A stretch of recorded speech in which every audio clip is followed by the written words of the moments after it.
Rune sedang disiksa di dalam sebuah ruang bawah tanah. Pria yang menyiksanya tampak menikmati setiap detik penderitaan itu. Sambil mengejek, dia mengatakan betapa menariknya melihat putra sampah dari keluarga Sermon yang terlahir tanpa bakat ternyata memiliki daya tahan yang luar biasa. Rune terus menahan rasa sakit meski kulitnya terbakar dan seluruh tubuhnya dipenuhi luka. Pria itu, Sans Spartan, akhirnya berkata kepada Rion bahwa dia mulai bosan. Menurutnya hanya dirinya yang bisa menolong Rion. Bagaimanapun, Sans yakin masih ada sesuatu yang bisa dia peroleh dari Ryun, meski dia dikenal sebagai sampah keluarga Sermon. Meski begitu, Sans memperingatkannya agar jangan mati dulu. Hari itu adalah peringatan tahun ketiga sejak hari itu, dan Ryun masih tetap hidup. Hari ketika penguasa keluarga Parton menghancurkan keluarga Sermon. Setelah Sans pergi, Rion merenungkan ucapannya dan menyadari bahwa sudah 3 tahun berlalu sejak keluarganya dimusnahkan. Keluarga Sermon merupakan keluarga terkuat dan paling berpengaruh di seluruh benua, sekaligus salah satu dari 5 keluarga besar. Nama besar mereka dibangun karena merekalah yang memikul tanggung jawab utama untuk membasmi iblis dan monster dari Dark Zone. Sebagai keluarga nomor satu, tentu saja keluarga-keluarga lain selalu ingin menjatuhkan mereka. Karena itu, ketika keluarga Sermon mulai mengalami kemunduran, keluarga Parton yang dianggap sebagai keluarga terkuat kedua tidak menyia-nyiakan kesempatan untuk menghancurkan mereka. Alasannya bukan karena balas dendam ataupun urusan pribadi. Yang benar-benar mereka incar adalah berkah garis keturunan keluarga Sermon. Sama seperti keluarga Ragnar, keluarga Ryun juga memiliki darah naga yang mengalir di dalam tubuh mereka. Seorang keturunan langsung keluarga itu bahkan bisa menjadi penyihir lingkaran ketujuh sebelum usia 10 tahun dan mencapai tingkat Swordmaster sebelum berusia 15 tahun. Namun, Rune tidak pernah memperoleh keistimewaan itu karena dianggap tidak berbakat. Bukan karena dia benar-benar sampah, melainkan karena dirinya dikutuk oleh Raja Iblis Arkan. Menurut kutukan tersebut, setiap beberapa abad sekali akan ada seseorang dari keluarga Sermon yang ditakdirkan menanggung kutukan itu. Dengan kata lain, bukan karena dia lemah, tetapi karena kutukan tersebut membuat Ryun dilarang menjadi kuat seumur hidup. Akibatnya, dia tidak pernah bisa menjadi Swordmaster maupun seorang penyihir. Seandainya saja dia memiliki kekuatan, keluarga Parton tidak akan pernah berani menantang keluarga Sermon. Namun, menyesali masa lalu tidak lagi ada gunanya. Pada akhirnya, kesadaran Ryun mulai memudar hingga dia perlahan menutup matanya. Saat matanya terpejam, sudut pandang cerita berpindah ke garis waktu yang berbeda. Kali ini, Ryun benar-benar memiliki kekuatan yang luar biasa. Dia sedang bertarung melawan para monster, dan seorang diri menebas habis gerombolan mereka. Pertarungan itu terus berlangsung hingga akhirnya dia bertemu dengan seseorang. Pertarungan sengit pun pecah di antara mereka, tetapi keduanya ternyata tidak bertarung sendirian. Namun kali ini, Ryun justru merasakan kekalahan. Alih-alih menghabisinya, musuhnya justru mengabulkan keinginan terbesar Ryun, hingga kesadarannya perlahan memudar. Ryun perlahan terbangun karena mendengar suara seseorang yang panik. Suara itu berasal dari seorang gadis. Gadis yang duduk di hadapannya adalah pelayan pribadinya, Colin. Begitu menyadari Ryun akhirnya sadar, wajahnya langsung dipenuhi kelegaan. Dalam keadaan normal, Ryun pasti akan terkejut melihatnya. Namun kali ini dia justru menyadari betapa mudah penampilan Colin, sehingga meminta sebuah cermin untuk memastikan dugaannya. Begitu melihat bayangannya sendiri di cermin, kecurigaannya pun terbukti. Colin yang masih penasaran terkejut ketika Ryun tiba-tiba menanyakan tanggal hari itu. Saat mengetahui bahwa tahun yang sedang berjalan adalah tahun 1892, Ryun langsung terdiam. Dia telah kembali ke masa lalu. Tepat saat dirinya masih berusia 12 tahun. Itu berarti pria yang ditemuinya benar-benar menepati janjinya. Artinya, keluarga Parton saat ini pasti sedang menyusun rencana untuk menghancurkan keluarga Sermon yang tengah mengalami kemunduran. Ryun teringat pada musuh terakhir yang dihadapinya dan menyadari bahwa pria itu benar-benar telah mengirimnya kembali ke masa lalu, ke kehidupan sebelumnya. Tepat ketika dia mulai menerima kenyataan itu, seseorang memasuki kamarnya. Pria itu melihat tuan mudanya akhirnya sadar dan langsung mengungkapkan rasa khawatirnya. Pria tersebut adalah Alejandro, komandan kesatria keluarga Sermon. Melihat kondisi Ryun, Alejandro menyarankan agar Ryun melewatkan latihan pada hari itu. Namun usulan tersebut langsung ditolak dengan tegas. Colin dan Alejandro sama-sama dibuat terkejut. Mereka tidak menyangka Ryun akan memberikan jawaban setegas itu. Ryun meyakinkan mereka bahwa dirinya baik-baik saja. Akan tetapi keduanya kembali terkejut saat Ryun justru mengambil inisiatif untuk menanyakan jadwal latihan hari itu. Alejandro masih belum percaya dengan perubahan Ryun, tetapi akhirnya dia menjelaskan bahwa jadwal mereka hari itu adalah menjalani latihan jangka panjang. Latihan langkah kaki dengan pedang. Mendengar itu, Ryun langsung mengambil pedang kayunya. Dengan penuh percaya diri, dia meminta instrukturnya melewati latihan langkah kaki karena mereka akan langsung menuju latihan utama, yaitu berburu monster. Meski Ryun masih belum sepenuhnya memahami alasan dirinya beregresi, satu hal yang pasti, inilah kesempatan untuk membalas dendam. Sebelum latihan dimulai, Ryun membuka sistem miliknya untuk memeriksa sesuatu. Sistem itu membenarkan dugaan yang sudah dia miliki. Dia benar-benar telah kembali ke kehidupan sebelumnya setelah pulang dari dunia lain. Di kehidupan sebelumnya, Ryun hidup sebagai seorang hunter sekaligus player yang menghabiskan hari-harinya dengan memburu monster. Karena itu, saat ini dia menjadi satu-satunya orang di seluruh benua atas yang memiliki sebuah sistem. Keunggulan itu saja sudah memberinya keuntungan yang sangat besar dibandingkan siapapun. Tak lama kemudian, Alejandro masuk dan memberitahu bahwa semua persiapan untuk latihan telah selesai. Tak lama kemudian, mereka pun menuju ke tempat latihan. Di sana, lawan yang sudah menunggu Ryun adalah seekor goblin. Monster itu dirantai di tempat, tetapi tatapan buasnya sudah cukup menunjukkan bahwa ia akan langsung membunuh Ryun jika diberi kesempatan. Ryun pun berdiri di hadapannya. Namun, sesi latihan itu bahkan belum benar-benar dimulai ketika Colin langsung panik.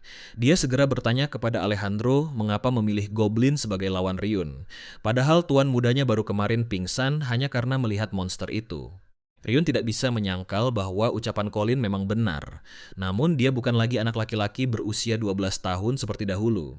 Saat itulah dia mulai memahami mengapa dirinya di masa lalu sampai pingsan dan bahkan tidak sanggup menghadapi seekor goblin. Tiba-tiba sistemnya memunculkan sebuah peringatan. Karena kutukan Raja Iblis, rasa takutnya akan meningkat secara alami. Setiap kali dia berhadapan dengan monster. Setelah memeriksa efek debuff itu tuh, Ryun baru menyadari bahwa dirinya sama sekali tidak pernah mengetahui efek kutukan tersebut. Melihat Ryun terus terdiam begitu lama, Alejandro salah paham dengan situasi itu. Dia mengira Ryun benar-benar lumpuh karena ketakutan, sehingga menyarankan agar latihan dihentikan untuk hari itu. Namun Ryun menolak dan langsung mengambil langkah pertama. Sayangnya begitu goblin itu bereaksi, Ryun seketika kehilangan ketenangannya dan berusaha menguasai dirinya kembali. Dia memaksa dirinya untuk tetap tenang. Baginya, rasa takut seperti ini tidak ada apa-apanya dibandingkan pengalaman yang pernah dia alami. Ryun teringat pada iblis yang pernah dia hadapi. Di dunia lain, monster itulah yang memberinya kesempatan untuk beregresi. Dibandingkan dengannya, seekor goblin sama sekali bukan ancaman. Setelah mengumpulkan keberaniannya, Ryun akhirnya mengayunkan pedangnya dengan tekad yang baru. Tebasan itu menghantam tepat di kepala goblin. Alejandro maupun Colin langsung tercengang. Terutama Colin yang tampak hampir pingsan karena terlalu mengkhawatirkan Ryun. Pada saat yang sama, sistem memberitahu bahwa kutukan Raja Iblis Arkan telah berkurang. Ryun pun menyadari bahwa kutukan itu ternyata bisa dilemahkan, dan kabar tersebut membuatnya sangat gembira. Sambil menatap pedang kayunya yang sudah rusak, Ryun kembali menerima notifikasi si sistem. Kini dia sudah tidak lagi menderita fobia terhadap monster. Namun, firasat mengatakan bahwa Ryun belum akan berhenti sampai di situ. Dia menjatuhkan pedang kayunya, lalu meminta Alejandro memberikan pedang sungguhan. Sementara itu, Colin benar-benar dibuat syok. Jiwanya seolah hampir melayang karena panik, tetapi sang komandan ksatria tetap menuruti permintaan Ryun tanpa sedikit pun ragu. Saat memperhatikan Ryun, Alejandro menyadari betapa besar perubahan pada tuan mudanya, dan jauh di lubuk hatinya, dia merasa sangat bersyukur. Baginya, hari ini adalah hari ketika tuan mudanya akhirnya tumbuh menjadi seorang pria. Goblin yang tadi terlihat begitu garang, kini justru gemetar ketakutan. Sementara itu, mata Ryun dipenuhi keyakinan dan hasrat membara untuk membalas dendam. Begitu pedangnya diayunkan, bilah itu langsung membelah tubuh goblin dan membunuhnya seketika.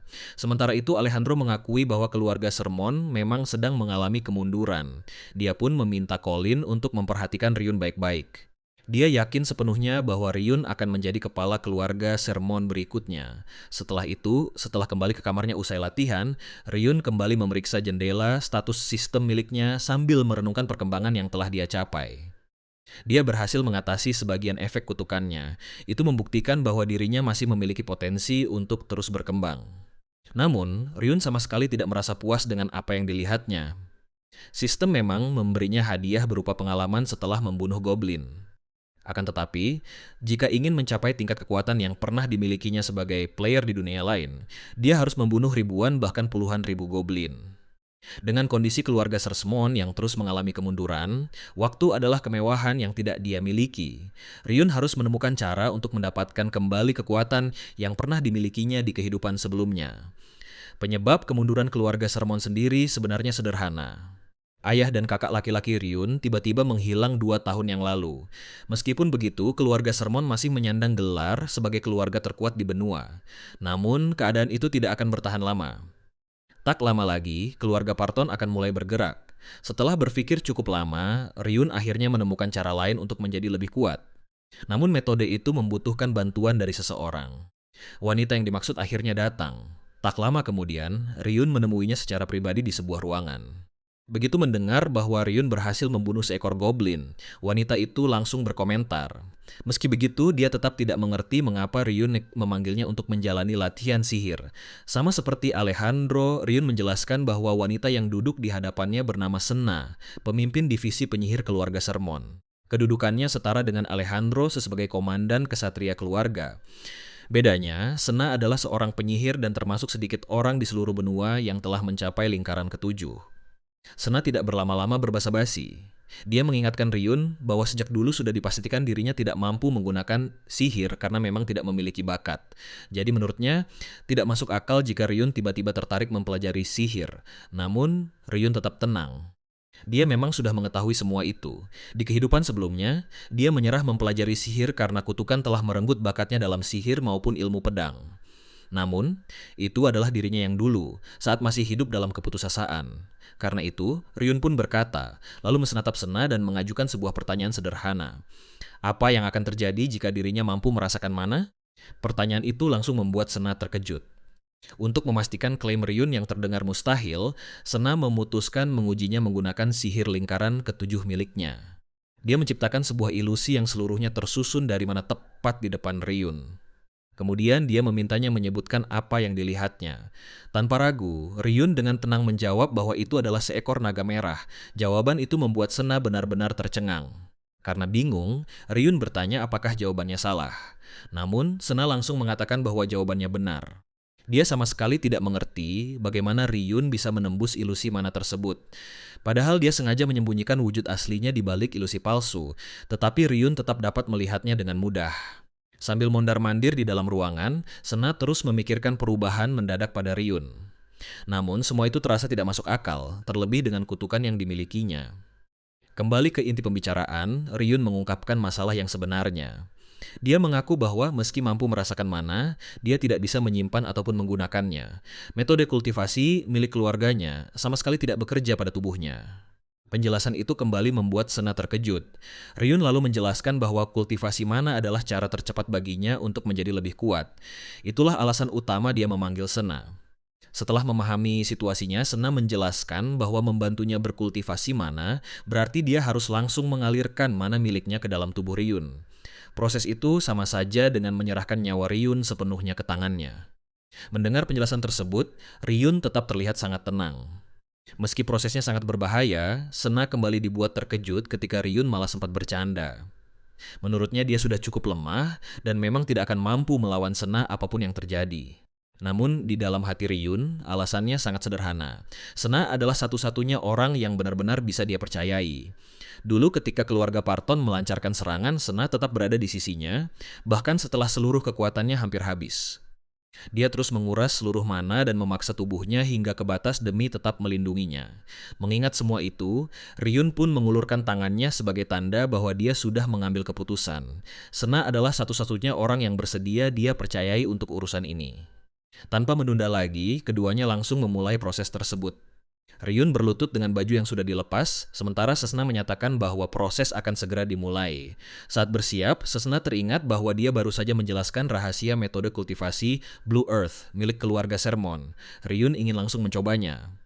Yang tidak diketahui Sena, Ryun sebenarnya sudah sangat mengenal metode itu. Dia pernah menggunakannya ketika masih menjadi player di dunia lain. Sena memintanya untuk berkonsentrasi sambil mulai menyalurkan mana. Dia memperingatkan bahwa rasa sakitnya akan sangat luar biasa. Karena itu, Ryun tidak boleh meronta ataupun berteriak. Jika sudah benar-benar tidak sanggup menahannya, dia hanya perlu memikirkan untuk berhenti. Begitu Ryun berpikir untuk menghentikannya, Sena akan langsung menghentikan proses itu. Namun yang benar-benar tertangkap oleh Ryun hanyalah kata rasa sakit. Kata itu langsung membangkitkan kenangan yang tidak menyenangkan. Dia teringat pada penyiksaan yang pernah dialaminya di ruang bawah tanah milik keluarga Parton. Dibandingkan dengan pengalaman itu, Ryun yakin dirinya mampu menahan rasa sakit ini. Dia mengatakan kepada Sena bahwa dirinya mempercayainya. Dengan kata lain, Sena tidak perlu menahan diri. Mendengar itu, Sena langsung menyalurkan mana dengan seluruh kekuatannya. Ryun segera merasakan efeknya ketika energi yang sangat besar mengalir dengan ganas ke seluruh tubuhnya. Namun tak lama kemudian, jendela sistem menunjukkan sumber masalahnya. Kutukan yang ada di tubuhnya mulai bereaksi. Akibatnya, mana yang baru saja masuk ke dalam tubuhnya langsung terpental keluar. Sena menyadari hal itu dan menjelaskan bahwa reaksi tersebut memang sudah dia perkirakan. Ayah Ryun sebelumnya telah memberitahu tentang kutukan itu. Meski begitu, Sena tidak menyerah. Dia terus mengalirkan mana dalam jumlah yang lebih besar ke dalam tubuh Ryun. Namun, kutukan itu terus bereaksi. Melihat keadaan tersebut, Ryun menyadari bahwa hasilnya memang sesuai dengan dugaannya. Bahkan seorang archmage legendaris pun tidak mampu mengalahkan kutukan tingkat tinggi hanya dengan kekuatan semata. Meski begitu, Ryun teringat bahwa dia pernah menggunakan metode latihan ini sebelumnya. Saat masih menjadi player di dunia lain, dia menemukan cara untuk mengendalikan mana meski berada di bawah pengaruh kutukan. Dia membiarkan kutukan itu bereaksi dan menghamburkan mana. Tepat pada saat itulah dia akan memaksa energi tersebut tetap terperangkap di dalam tubuhnya. Dengan cara itu, dia bisa mengelabui kutukan sekaligus mempertahankan mana. Sementara itu, Sena benar-benar dibuat terkejut. Tuan mudanya ternyata benar-benar mampu mengendalikan mana di dalam tubuhnya. Beberapa notifikasi segera muncul di hadapan Ryun, menunjukkan bahwa kutukan itu sedang aktif, sementara pada saat yang sama dia juga berhasil melawannya. Proses itu terasa sangat menyakitkan. Ryun merasa seolah seluruh tubuh dan pembuluh darahnya sedang terbakar. Meski begitu, dia menolak untuk menyerah. Dia pernah menghadapi bahaya yang jauh lebih besar dan melewati penderitaan yang jauh lebih berat. Saat masih menjadi player di dunia lain, terlebih lagi dia dikenal sebagai seorang master player yang luar biasa.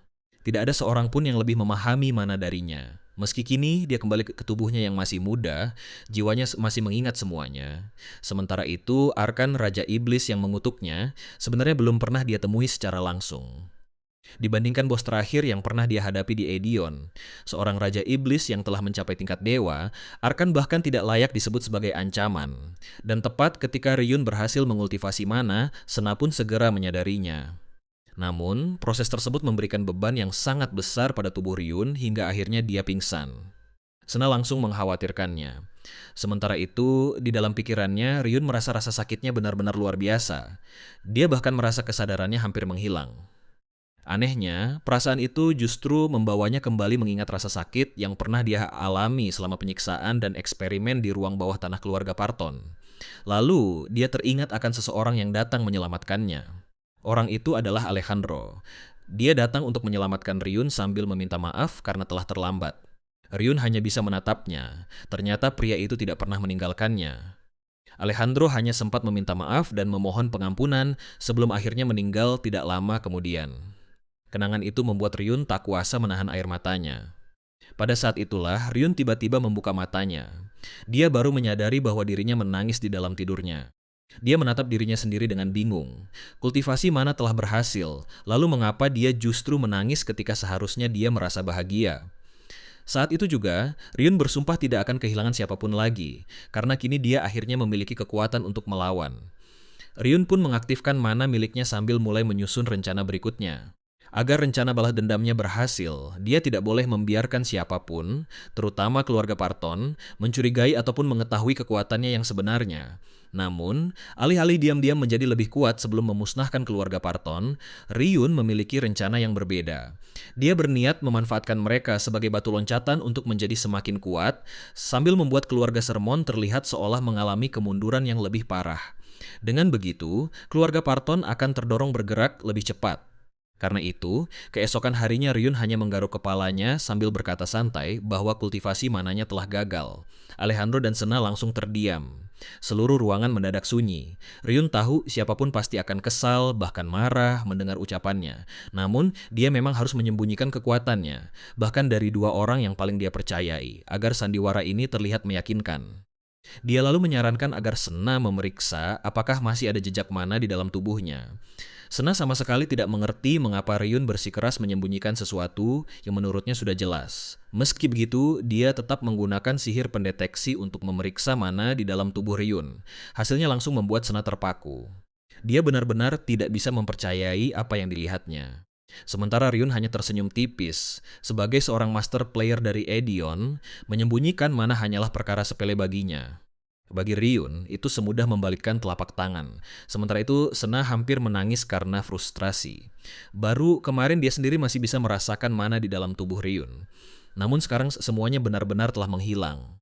Tanpa mengucapkan sepatah kata pun lagi, Sena keluar dari ruangan lalu membanting pintunya. Meski mengalami kegagalan, Alejandro tetap bersikeras agar Ryun terus berlatih. Walaupun tidak berbakat sebagai penyihir, Ryun sudah menunjukkan potensi besar sebagai pendekar pedang. Namun, Ryun kembali memberikan kejutan. Dia berkata kepada Alejandro bahwa pertarungannya melawan Goblin terasa sangat mengerikan, sehingga dia merasa sudah tidak memiliki semangat untuk melanjutkan latihan.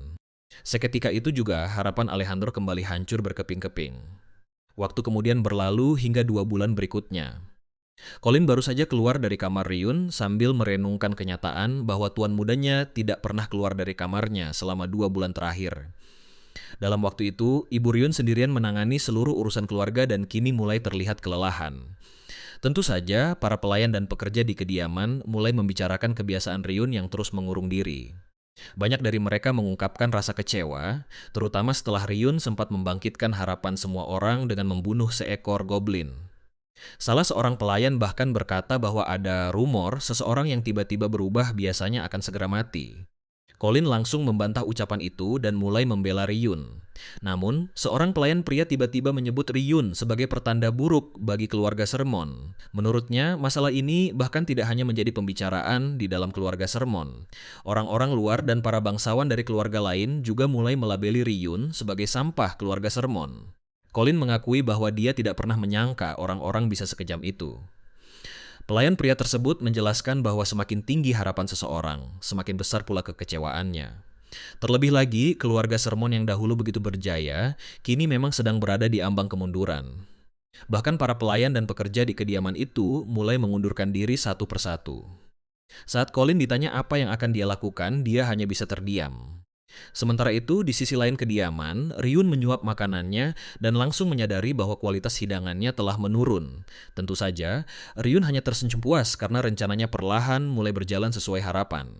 Ryun menjelaskan bahwa sebenarnya dia mampu mencegah kemunduran keluarganya. Dengan memanfaatkan ingatan dari kehidupan sebelumnya, dia bisa menghentikan semua itu. Namun, yang benar-benar dia inginkan adalah membuat keluarga Parton menyerang lebih dulu. Dengan begitu, dia akan memiliki alasan sekaligus kesempatan terbaik untuk memusnahkan mereka. Pada saat ini, kemunduran keluarga Sermon bermula setelah ayah dan kakak laki-laki Ryun menghilang bersama tim pencari yang dikirim untuk menemukan mereka. Akibatnya, keluarga itu tidak lagi memiliki cukup kekuatan maupun sumber daya untuk mengirim tim pencarian berikutnya. Lapangan latihan di dalam kediaman yang dulu selalu ramai, kini justru dipenuhi oleh para ksatria yang kurang berbakat, serta para pelayan yang sudah kehilangan semangat bekerja. Bahkan para pengikut dari keluarga bangsawan lain pun, yang biasanya datang untuk bertemu calon kepala keluarga kini memilih berbalik pergi begitu melihat keadaan tersebut. Mereka menganggap masa depan keluarga Sermon sudah tidak lagi menjanjikan. Berkat keadaan itu, Ryun bisa bergerak dengan bebas di dalam kamarnya tanpa menarik perhatian siapapun. Meski begitu, Ryun mengakui bahwa perkembangan rencananya masih terlalu lambat. Dia tahu sebuah keluarga kaya bisa bertahan hingga beberapa generasi setelah bangkrut, sehingga dia mulai berpikir untuk mempercepat semuanya. Namun tepat pada saat itu, Colin tiba-tiba menerobos masuk ke kamarnya. Dengan mata berbinar penuh semangat, Colin memberi tahu bahwa sudah waktunya berlatih bersama komandan Ksatria. Ryun langsung panik dan segera bersembunyi di balik selimut sambil mencari alasan agar tidak perlu ikut latihan. Namun di luar dugaan, Colin tiba-tiba bertindak seolah kerasukan. Ryun pun dibuat terkejut ketika gadis itu benar-benar turun tangan sendiri untuk menyeretnya. Bagaimanapun juga, Colin sudah menemani Ryun sejak dia masih bayi dan tidak pernah berniat meninggalkan keluarga Sermon. Pada akhirnya, Ryun tetap mengenakan perlengkapannya dan berdiri di lapangan latihan dengan pedang di tangan. Di sampingnya, Alejandro terus memberikan arahan. Dia juga terus menyemangati Ryun. Sementara itu, Ryun hanya bisa menganggap semua perhatian tersebut sangat merepotkan.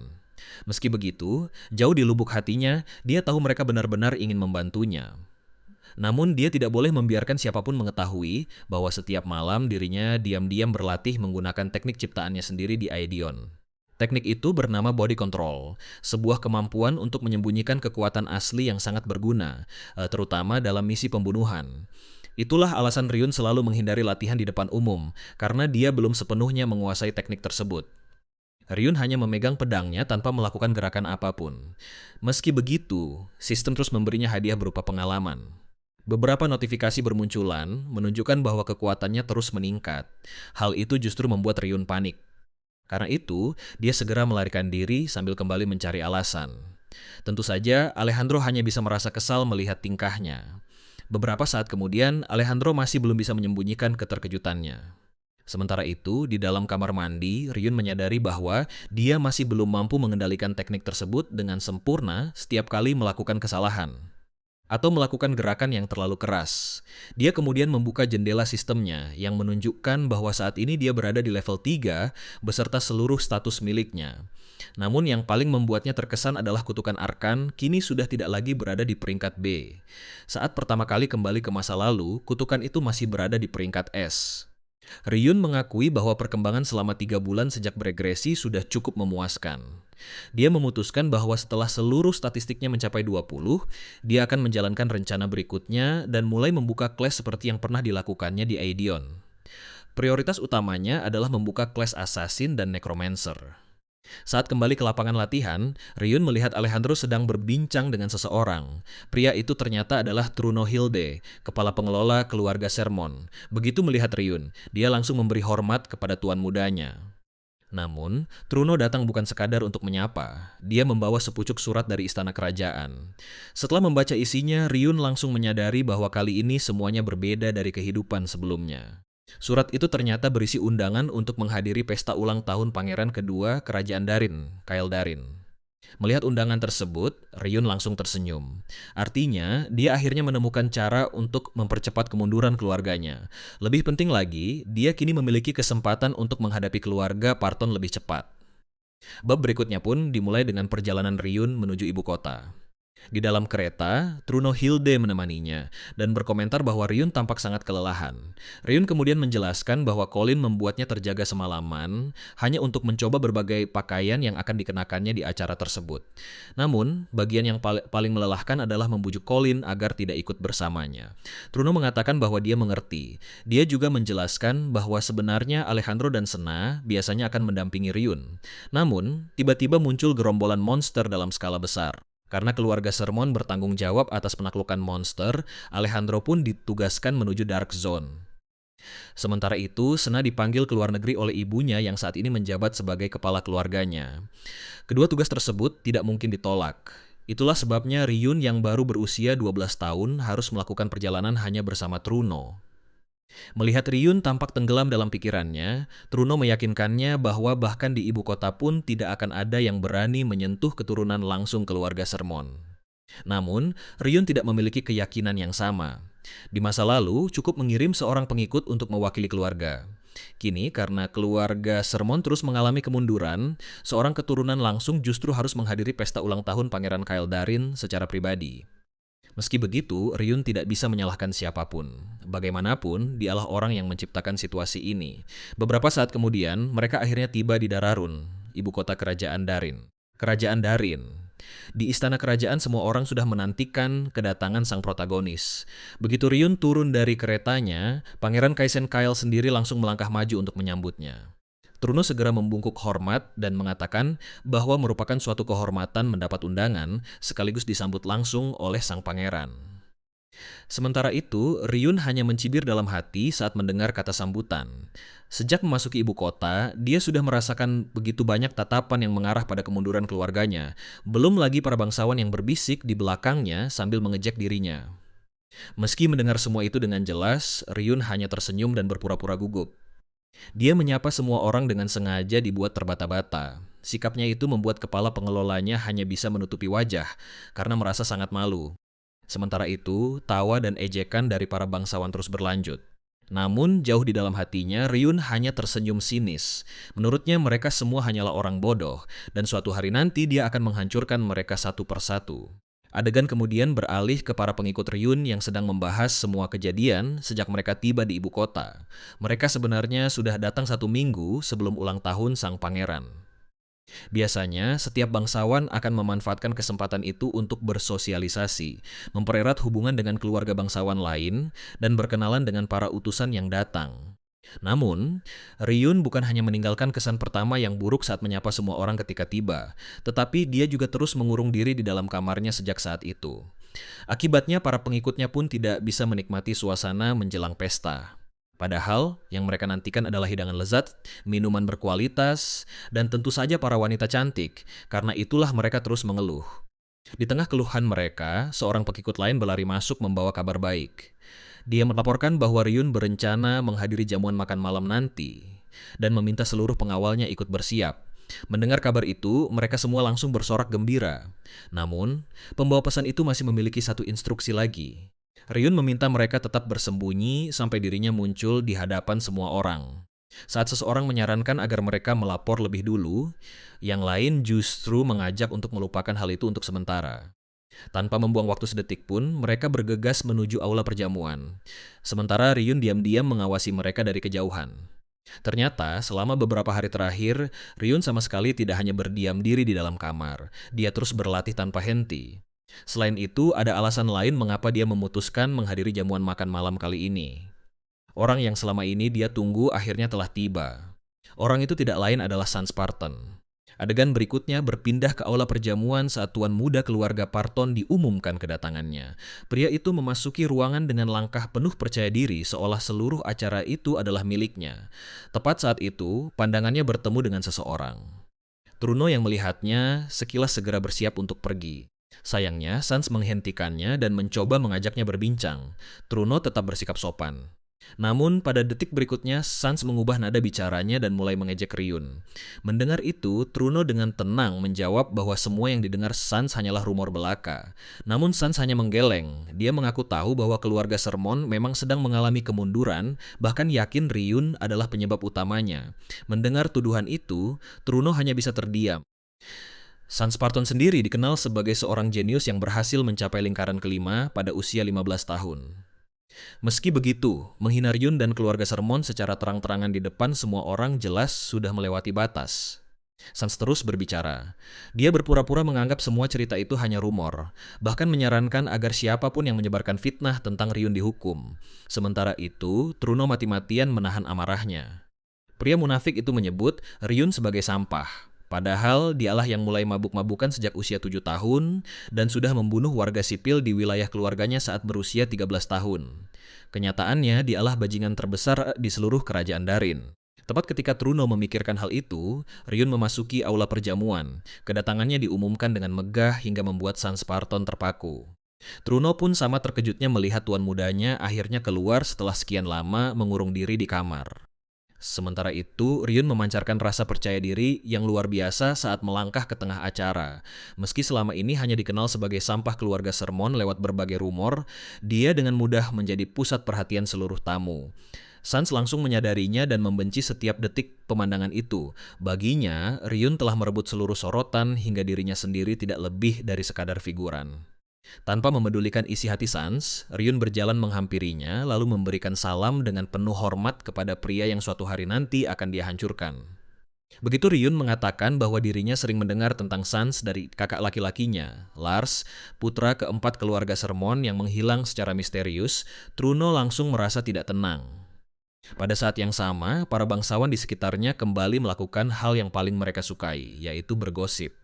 Ketika bisik-bisik itu semakin ramai, Sans mengakui bahwa dirinya juga sudah banyak mendengar tentang Ryun. Ryun kemudian dengan santai mengungkit masa-masa ketika Sans masih bersekolah di akademi. Ternyata Sans dikenal buruk karena dikeluarkan dari akademi, dan dia pernah belajar pada masa yang sama dengan kakak Ryun. Ryun bahkan memuji berbagai pencapaian Sans dengan nada yang terdengar tulus. Dia mengatakan pernah mendengar bahwa Sans sering melindungi murid lain. Lalu, dengan wajah polos, dia menambahkan bahwa dia juga mendengar Sans pernah menyelamatkan seorang siswi dari pelecehan seksual. Sampai di titik ini, Sans benar-benar menahan amarahnya. Ryun sengaja membungkus setiap kejadian memalukannya menjadi seolah-olah pujian, hanya untuk mempermalukannya di depan semua orang. Sang protagonis pun bersiap melancarkan serangan terakhir. Namun sebelum sempat menyelesaikan ucapannya, Truno segera turun tangan agar Sans tidak dipermalukan lebih jauh lagi. Dia langsung menarik tangan Ryun sambil mencari alasan untuk meninggalkan tempat itu. Ryun mengikuti Truno dengan senyum licik di wajahnya. Sementara itu, Sans dipenuhi kemarahan akibat penghinaan yang baru saja diterimanya dari Ryun. Di dalam hati, Ryun tersenyum puas. Kemarahan itu memang menjadi pemicu yang dia butuhkan untuk tahap berikutnya dalam rencananya. Tak lama kemudian, Sans melampiaskan amarahnya dengan menghancurkan berbagai benda di dalam kamarnya. Dia terus mengumpat dan menyebut Ryun sebagai bajingan. Dia sama sekali tidak menyangka Lars mengetahui kejadian yang terjadi di akademi. Sans menjelaskan bahwa dahulu dia bukan mengundurkan diri dari akademi, melainkan dikeluarkan. Padahal keluarganya sudah berusaha mati-matian menutupi kejadian itu, tetapi dia tetap tidak mengerti bagaimana rahasia tersebut bisa bocor. Kemudian dia teringat ucapan terakhir Yun yang membuat Truno buru-buru menghentikannya agar tidak mengatakan apapun lagi. Sans mengakui bahwa itu adalah masa paling memalukan dalam hidupnya. Semua bermula ketika dia mencoba memperkosa seorang siswi, lalu kakak Ryun datang menghentikannya dengan tatapan penuh amarah. Sans berdalih bahwa dia tidak tahu gadis itu adalah kekasih kakak Ryun. Dia mengira gadis tersebut hanyalah rakyat biasa yang belajar di akademi. Ucapan itu justru semakin membuat Lars murka. Dia menegaskan bahwa semua orang memiliki kedudukan yang sama, baik bangsawan maupun rakyat biasa. Setelah itu, Lars mengucapkan kalimat yang membuat Sans dipermalukan habis-habisan. Lars memerintahkannya untuk berlutut dan memohon maaf kepada gadis itu. Jika tidak, dia rela meninggalkan nama keluarga Sermon demi membunuh Sans saat itu juga. Mengingat penghinaan tersebut, Sans kembali dipenuhi amarah hingga nyaris mencabuti rambutnya sendiri. Beberapa saat kemudian, dia memutuskan berhenti memikirkan Lars dan kembali memusatkan perhatiannya kepada Ryun. Karena menurutnya, Ryun akan segera mengalami sesuatu yang mengerikan.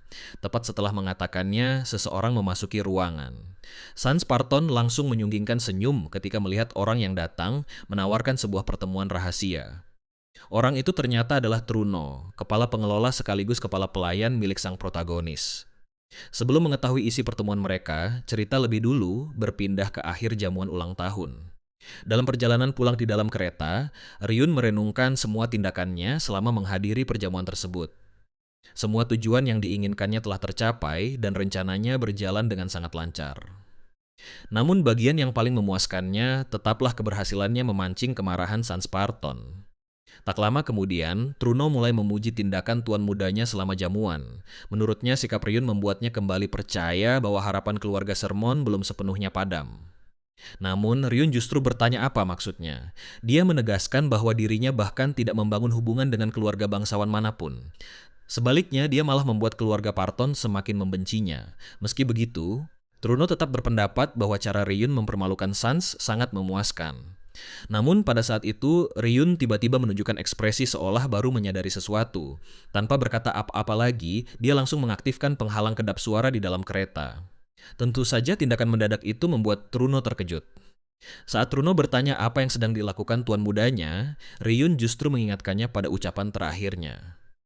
Lalu dengan senyum tipis penuh ejekan, Ryun mengungkapkan bahwa dia sudah mengetahui pengkhianatan Truno. Seketika itu juga, Truno berkeringat dingin. Dia berusaha berpura-pura tidak tahu apa-apa, tetapi Ryun dengan tegas mengatakan bahwa pengkhianatan itu tidak bisa dimaafkan. Namun, karena pengkhianatan tersebut justru membantu mempercepat jalannya rencana, Ryun mengatakan bahwa untuk kali ini dia memaafkannya. Ucapan itu membuat Truno benar-benar kebingungan. Meski begitu, dia tetap menundukkan kepala dan bertanya seberapa banyak yang diketahui tuan mudanya. Ryun hanya menjawab bahwa dia mengetahui banyak hal, bahkan dia cukup tahu untuk menyadari bahwa semua yang terjadi bukan sepenuhnya kesalahan Truno. Ryun kemudian menambahkan bahwa sebenarnya dia berniat memberi Truno kesempatan kedua. Namun sebelum itu, dia ingin Truno mendengarkan seluruh rencananya dan memutuskan sendiri apakah dirinya masih pantas menerima kesempatan tersebut. Setelah itu, Ryun mulai menjelaskan rencana besarnya kepada Truno. Semakin lama Truno mendengarkan, dia semakin terkejut. Dia bahkan tidak bisa menahan diri untuk bertanya, bagaimana tuan mudanya mampu menyusun rencana sebesar itu. Pria itu kemudian menutupi wajahnya sebelum mengungkapkan betapa bahagianya perasaannya saat itu, seolah ingin berteriak merayakan kemenangan. Melihat reaksi tersebut, Ryun hanya tersenyum. Baginya, respons Truno menjadi tanda bahwa pria itu akhirnya bersedia mendukung seluruh rencananya.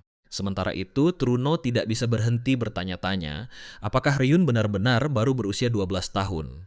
Baginya, senyum Ryun barusan seolah memperlihatkan seseorang yang tidak sabar menanti saat dirinya bisa membunuh musuh. Tak lama kemudian, kereta yang mereka tumpangi tiba-tiba berhenti. Salah satu kesatria pengawal segera menghampiri kusir dan bertanya mengapa kereta berhenti, lalu memintanya untuk segera melanjutkan perjalanan. Namun kesatria itu langsung terkejut dengan pemandangan di hadapannya. Kusir malang itu ternyata sudah tewas setelah terkena anak panah beracun. Di saat yang sama, anak panah lain sudah melesat ke arah belakang kepala sang kesatria. Beruntung, dia berhasil menangkis serangan itu sebelum segera memperingatkan semua orang bahwa mereka sedang disergap. Tak lama kemudian, hujan anak panah mulai menghantam rombongan mereka. Sang kesatria langsung memerintahkan seluruh pasukan untuk memprioritaskan perlindungan terhadap kereta. Karena anak panah itu mengandung mana, para kesatria segera membentuk penghalang mana. Namun, pada saat itulah salah satu kesatria menyadari sesuatu yang janggal. Dia segera memanggil kapten mereka. Pintu kereta telah terbuka. Saat itulah mereka baru menyadari bahwa Ryun telah menghilang. Kini jelas bahwa seluruh serangan tadi hanyalah pengalihan perhatian. Para kesatria pun dibuat kebingungan oleh situasi tersebut. Di sisi lain, Truno berhasil memanfaatkan kekacauan itu untuk melarikan diri. Dia memacu kudanya secepat mungkin sambil membawa Ryun yang terikat erat dengan tali. Sepanjang perjalanan, Ryun diam-diam menggunakan sistemnya untuk membuka dan mengaktifkan berbagai skill yang pernah dimilikinya di Edion. Dia memiliki banyak skill pendukung yang dapat memperkuat dirinya sendiri. Yang lebih penting lagi, para pengawal yang seharusnya melindunginya kini sedang panik karena kehilangan dirinya. Dalam kehidupan sebelumnya, setelah insiden penculikan ini, adik perempuannya yang menjadi keturunan langsung terakhir, keluarga Sermon menghabiskan seluruh aset keluarga untuk mencarinya. Hal itulah yang akhirnya mempercepat kehancuran keluarganya. Namun kali ini, Ryun yakin bisa memanfaatkan situasi tersebut. Saat masih berada di dalam kereta, Truno sempat bertanya apakah rencananya memang berpura-pura membiarkan keluarga Sermon runtuh. Ryun menjelaskan bahwa keluarga Sermon memang sudah berada di ambang kemunduran. Jika dia langsung membangkitkan keluarga itu sekarang, keluarga bangsawan lain justru akan merasa terancam. Bahkan dalam skenario terburuk, mereka bisa saja membentuk aliansi untuk menghancurkan keluarga Sermon. Kini semuanya menjadi masuk akal. Itulah alasan Ryun sengaja menunjukkan dirinya sebagai pewaris yang lemah dan pengecut, agar para bangsawan menurunkan kewaspadaan mereka saat jamuan. Biasanya cara ini hanya akan memberi keluarga Sermon sedikit waktu. Namun Ryun yakin keluarga Parton tetap akan berusaha menghancurkan mereka. Karena mengetahui hal itu, Ryun memutuskan untuk memanfaatkannya. Akhirnya Truno menyadari bahwa inilah alasan mengapa tuan mudanya sengaja membuat Sans Parton murka. Yang lebih mengejutkan lagi, Ryun menjelaskan bahwa Sans pasti akan bergerak begitu Ryun meninggalkan ibu kota. Dan yang membuat rencana ini semakin sempurna adalah Sans Parton sudah memiliki orang dalam. Karena itu, Ryun meminta Truno menentukan pilihannya. Dia bisa membantu menghancurkan keluarga Sermon, atau menjadi salah satu tokoh yang mengembalikan kejayaan keluarga itu. Kembali ke masa sekarang, Ryun terus membuka berbagai skill melalui sistemnya. Tiba-tiba Truno meminta maaf dan memohon agar dirinya diampuni. Sebagai jawaban, Ryun mengingatkannya untuk tetap menjalankan rencana. Hanya dengan begitu dia akan mendapatkan pengampunan. Sementara itu, Ryun terus memaksimalkan perkembangan dirinya. Akhirnya seluruh statistiknya mencapai angka 20. Dengan terpenuhinya seluruh syarat, kini dia bisa membuka sebuah kelas baru, dan hal itu membuat Ryun tersenyum puas. Beberapa saat kemudian, mereka akhirnya tiba di tujuan. Sans Parton beserta anak buahnya sudah menunggu di sana. Sans menjelaskan bahwa mengingat pentingnya kesepakatan mereka, dia datang sendiri untuk menyerahkan hasil perjanjiannya. Saat Sans kembali menghina keluarga Sermon, Truno langsung memintanya berhenti. Sans Parton pun mengejeknya sebagai anjing yang menggigit tuannya sendiri. Dia menyuruh Truno menerima hadiahnya dengan tenang. Hadiah itu adalah informasi mengenai keberadaan kakak-kakak Ryun yang hilang. Sans dengan penuh percaya diri mengatakan bahwa informasi tersebut telah diverifikasi. Truno tentu saja masih sulit mempercayainya. Namun Sans menyerahkan informasi itu sambil meyakinkan bahwa semuanya 100% benar. Walaupun keluarga Parton terkenal sebagai keluarga pembunuh bayaran, bisnis utama mereka sebenarnya adalah perdagangan informasi. Karena itulah mereka tidak pernah menjual informasi palsu. Setelah mendengar seluruh percakapan itu dan menghubungkan semua petunjuk, Ryun akhirnya memahami alasan Truno mengkhianatinya. Menurutnya, Truno hanya menjual pewaris yang dianggap tidak berguna demi menemukan kakak-kakaknya, yang memiliki peluang jauh lebih besar untuk memimpin keluarga Sermon. Bahkan jika Truno tahu Parton memiliki informasi tersebut, dia tetap tidak akan mampu membelinya karena Parton bisa terus menaikkan harganya hingga mustahil ditebus. Setelah urusan itu selesai, Sans Parton mempersilahkan Truno pergi. Dia bahkan menyebutnya sebagai seorang pengkhianat sejati. Meski begitu, Truno tetap mengingatkannya agar menepati janji mereka. Sans Parton berjanji bahwa tidak akan ada satupun luka yang ditorehkan pada tubuh Ryun. Namun ekspresinya justru memperlihatkan niat yang sebenarnya.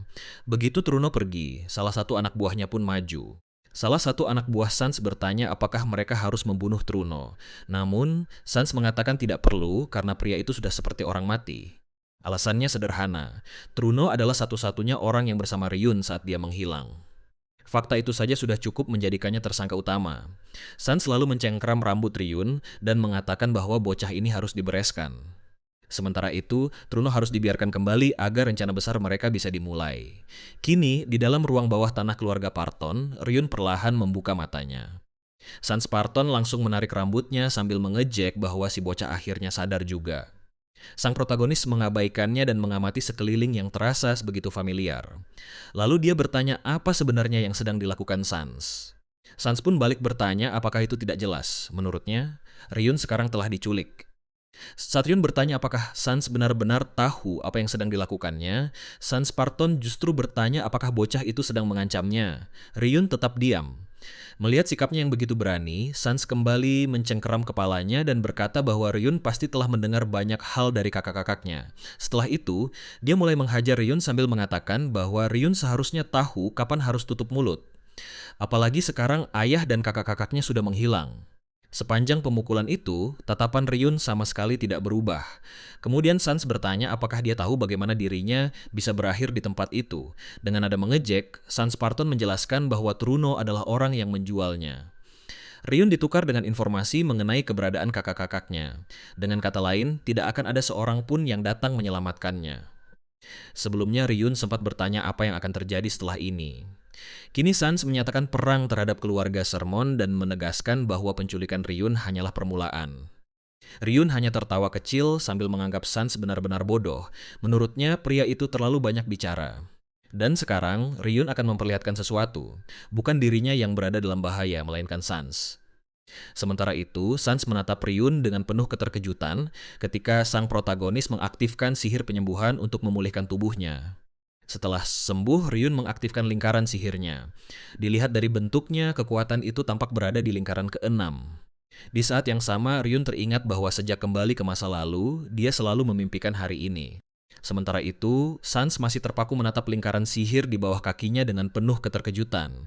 Namun, rasa terkejut itu segera berubah menjadi amarah. Dia mencibir karena merasa tidak terjadi apa-apa, lalu bertanya omong kosong apa yang sebenarnya sedang dilakukan Ryun.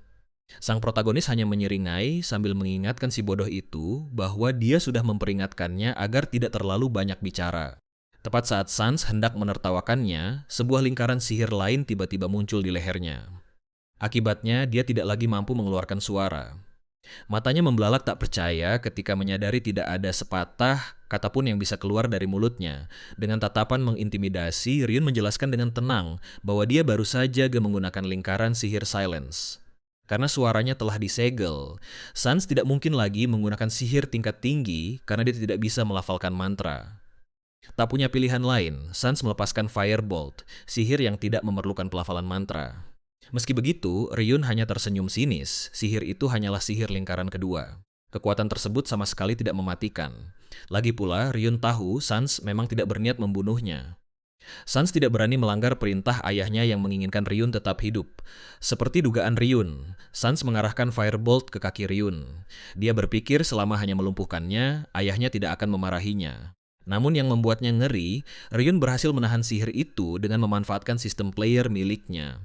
Tepat ketika Sans bersiap melepaskan Firebolt sekali lagi, kali ini menggunakan sihir lingkaran ketiga, Ryun hanya menggeleng pelan.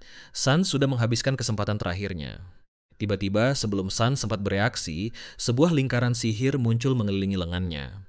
Ryun pun mengaktifkan skill bernama Magic Disruption. Ternyata bahkan sihir lingkaran ketiga yang biasa digunakan para pendeta pun dapat digagalkan oleh Ryun. Kini setelah benar-benar terdesak, Sans mengambil langkah nekat dengan menghunus sebuah belati. Namun pada detik berikutnya, sang protagonis dengan mudah menghancurkan rantai yang membelenggu tubuhnya. Kepada Sans yang terpaku, Ryun menjelaskan bahwa sihir pengikat itu hanyalah sihir lingkaran kedua. Melepaskan diri dari belenggu selemah itu hanyalah permainan anak-anak baginya. Sebelum Sans sempat bereaksi, Ryun langsung menggunakan sihir paralysis. Tubuh Sans seketika roboh karena lumpuh total dan tidak mampu bergerak sedikit pun. Dengan nada dingin, Ryun menyuruhnya menghemat tenaga karena kini posisi mereka telah benar-benar berbalik. Beberapa saat kemudian, Sans akhirnya sadar kembali. Sans terkejut saat melihat sang protagonis, sementara Ryun dengan nada mengejek bertanya apakah bahkan Sans juga pernah mengalami mimpi buruk. Setelah merasa sudah cukup beristirahat, Sans mulai melihat ke sekeliling dan baru menyadari bahwa dirinya kini dirantai di tempat. Dia refleks mencoba berbicara, tetapi tiba-tiba terdiam. Suaranya memang telah kembali, dan rantai yang mengikatnya hanyalah rantai biasa tanpa ikatan mana. Secara teori, dia bisa dengan mudah melepaskan diri, tetapi pikiran itu langsung sirna seketika. Begitu mencoba melafalkan mantra, rasa sakit yang luar biasa langsung menjalar ke seluruh tubuhnya.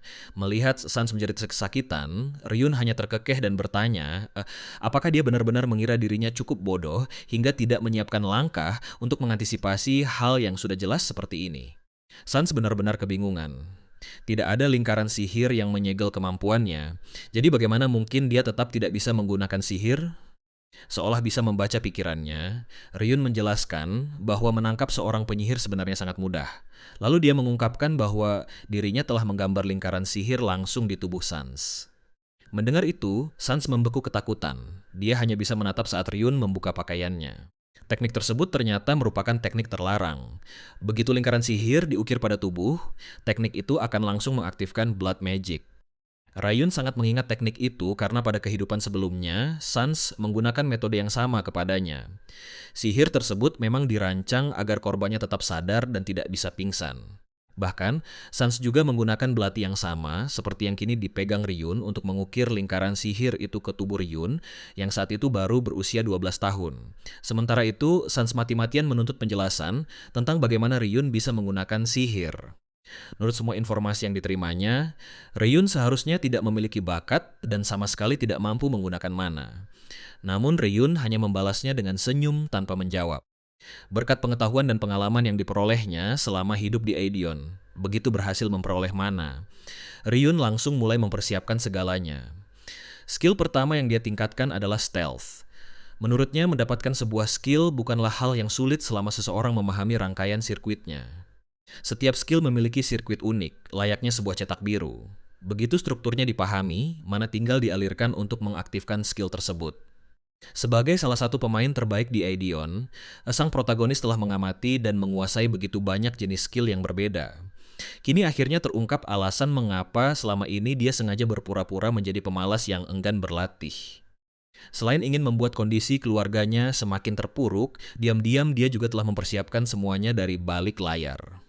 Dengan menggunakan skill stealth, Ryun menyelinap keluar dari kediamannya tanpa diketahui siapapun. Setelah itu, dia datang lebih dulu ke tempat ini untuk memasang berbagai jebakan dan menyiapkan seluruh rencananya. Pada saat itu, Ryun kembali teringat pada teknik lain yang pernah digunakan Sans kepadanya di kehidupan sebelumnya. Meski Sans terus melontarkan ancaman, Ryun tetap melanjutkan tindakannya tanpa sedikit pun ragu. Kali ini giliran Sans yang merasakan sesemuanya. Lingkaran sihir itu berfungsi untuk melipat gandakan rasa sakit. Pada titik ini, sudah jelas apa yang akan terjadi selanjutnya. Seluruh kesombongan Sans langsung lenyap, dan dia mulai memohon belas kasihan. Yang mengejutkan, Ryun benar-benar mengabulkannya. Ryun mengatakan bahwa dia akan berhenti untuk hari ini, lalu bersiap meninggalkan ruang bawah tanah. Namun bukannya bersyukur, Sans malah memanggilnya dan dengan sombong mengaku masih bersedia memberinya satu kesempatan terakhir. Jika tidak, begitu keluarganya kembali, Ryun pasti akan dibunuh. Ryun langsung membalas bahwa keluarganya tidak akan kembali sebelum 1 minggu lagi. Sans langsung membeku. Pasalnya dia sendiri yang memerintahkan anak buahnya untuk menjauh selama 1 minggu agar bisa menyiksa Ryun tanpa gangguan. Sans bersikeras bahwa Ryun sedang berbohong, namun justru menunjukkan kelemahan dalam logikanya. Kalau memang Ryun benar-benar mengetahui kapan keluarganya akan datang, mengapa dia harus mengatakannya terang-terangan? Bukankah lebih cerdas jika dia diam lalu memberi kejutan? Akhirnya, Ryun bahkan mengungkapkan bahwa dia mengetahui keberadaan pasukan rahasia keluarga Parton yang dikenal sebagai Fingers. Sans buru-buru berteriak bahwa dirinya berkata jujur. Namun sebelum sempat melanjutkan ucapannya, Ryun langsung menghantam wajahnya dengan sebuah pukulan keras. Karena tubuhnya telah dipasangi sihir pelipat ganda rasa sakit, pukulan itu terasa jauh lebih menyiksa dari biasanya. Sans menjerit histeris, sementara Ryun berbalik pergi sambil berjanji bahwa dia akan kembali lagi keesokan harinya. Untuk saat ini tujuan utamanya adalah mempersiapkan diri menghadapi kedatangan pasukan keluarga Parton. Pasukan rahasia Parton, yaitu Fingers, akan tiba dalam waktu 1 minggu.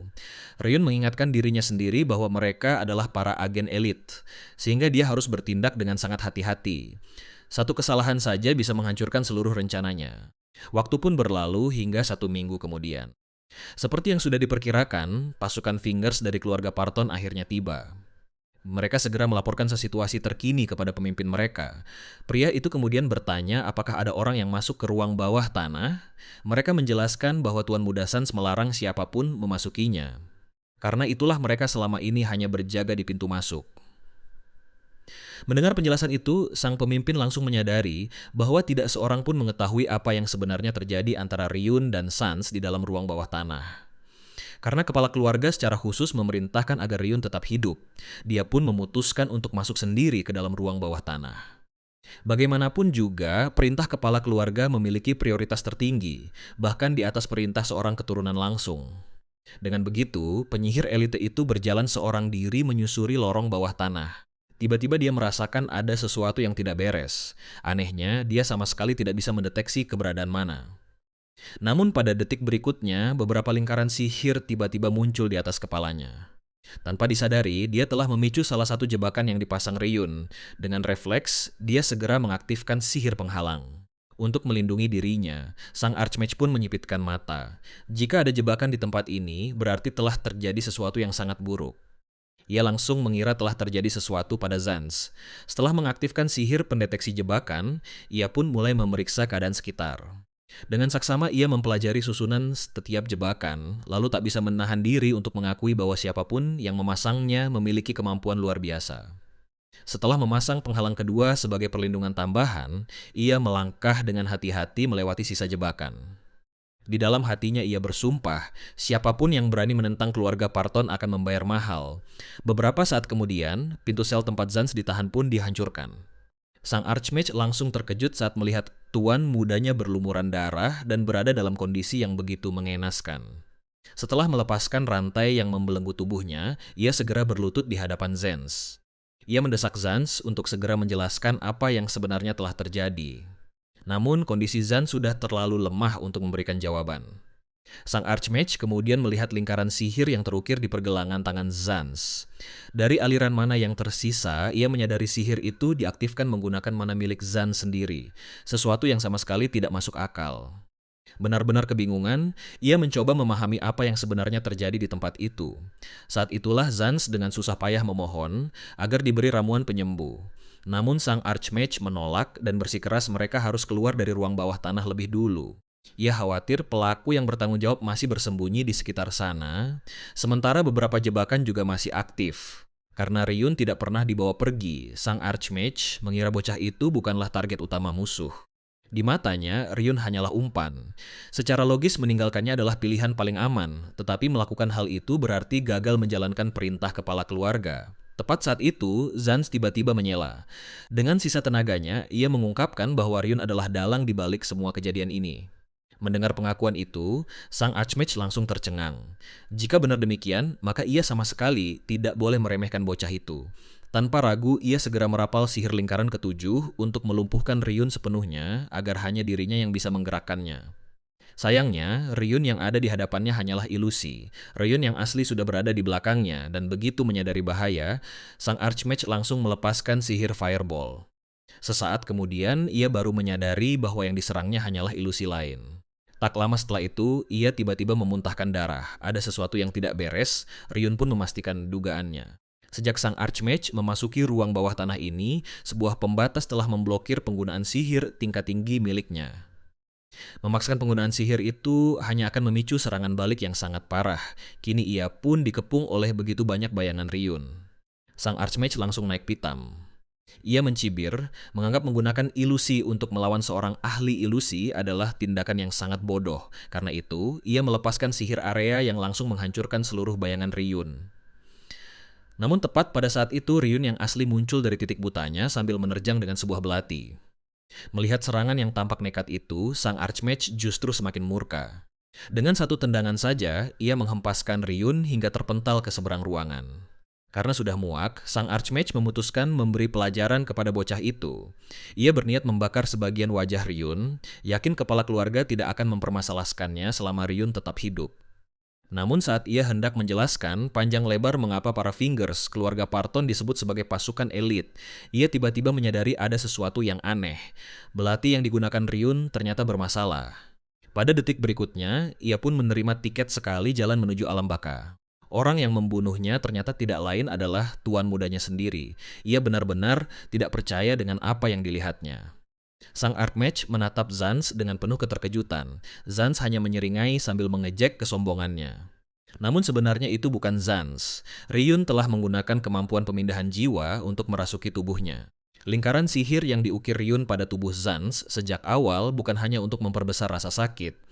Di baliknya tersembunyi sihir yang mampu memindahkan jiwa. Begitu menyadari kebenarannya, sang Archmage yang sekarat berusaha mati-matian menyeret Ryun ikut bersamanya. Sesaat kemudian, ledakan dahsyat mengguncang seluruh ruang tahanan.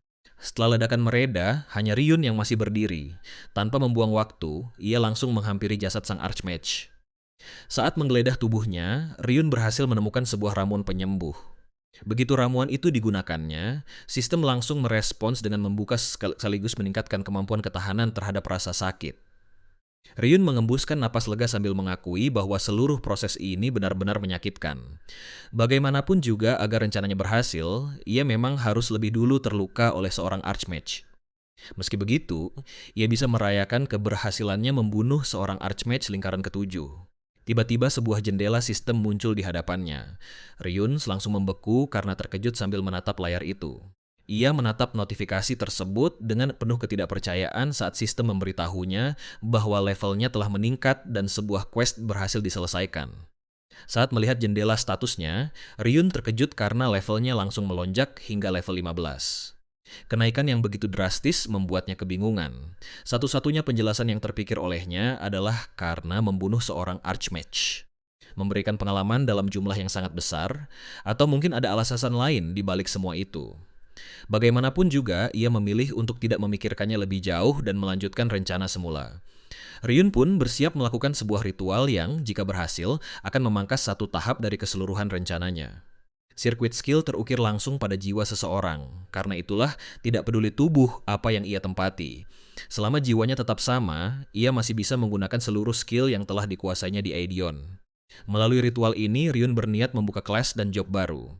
Kelas maupun job hanya bisa dibuka dengan mengorbankan level serta memenuhi persyaratan tersembunyi tertentu. Tanpa ragu, ia mengorbankan level yang diperlukan dan berhasil membuka kelas assassin beserta hidden job miliknya. Hidden job tersebut adalah Shadow, dengan syarat tersembunyi memiliki setidaknya 20 poin agility dan 15 poin mana.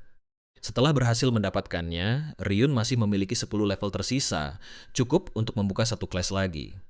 Dengan kembali mengorbankan level serta memenuhi seluruh persyaratannya, ia berhasil membuka kelas Necromancer beserta hidden job bernama Death Hand. Melihat masih ada beberapa level yang tersisa, Ryun memutuskan mencoba sesuatu yang jauh lebih ambisius. Target utamanya adalah sebuah hidden job bernama Ghost. Job ini hanya bisa diperoleh oleh pemain yang memiliki class Assassin sekaligus Necromancer. Ia teringat bahwa job inilah yang dulu mengantarkannya menjadi salah satu yang terkuat di Edion. Namun, syarat sebenarnya sama sekali bukan terletak pada level. Yang menentukan adalah kekuatan serta kapasitas jiwa seseorang. Prosesnya memiliki kemungkinan gagal yang sangat tinggi, tetapi Ryun sama sekali tidak ragu. Begitu ritual dimulai, sistem langsung memperingatkan bahwa jiwanya sedang mengalami kerusakan dan membutuhkan waktu untuk pulih. Rasa sakit yang luar biasa segera menjalar ke seluruh tubuhnya. Sesaat, Ryun sempat bertanya-tanya apakah hidden job ini memang mustahil untuk didapatkan. Tak lama kemudian, berbagai kenangan mulai membanjiri pikirannya. Ia kembali mengingat setiap eksperimen kejam yang pernah dilakukan terhadap dirinya. Setiap rasa sakit yang tak tertahankan kembali terlintas, termasuk kematian Alejandro dan Sena. Ia sudah tahu persis apa yang akan terjadi jika gagal mendapatkan kelas ini. Didorong oleh kenangan tersebut, Ryun menolak menyerah. Sekalipun harus membayar dengan kerusakan permanen pada jiwanya, ia kembali mencoba ritual itu. Proses dimulai sekali lagi, sementara sebuah jendela progres muncul di hadapannya. Ryun hanya bisa menatapnya sambil berharap ritual tersebut berhasil. Di luar dugaan, sistem justru mengumumkan bahwa ia berhasil membuka Hidden Class Phantom. Bahkan kelas itu berada pada tingkatan yang lebih tinggi daripada Ghost. Dari ekspresi Ryun terlihat jelas bahwa ini adalah pertama kalinya bahkan dirinya sendiri melihat hasil seperti ini.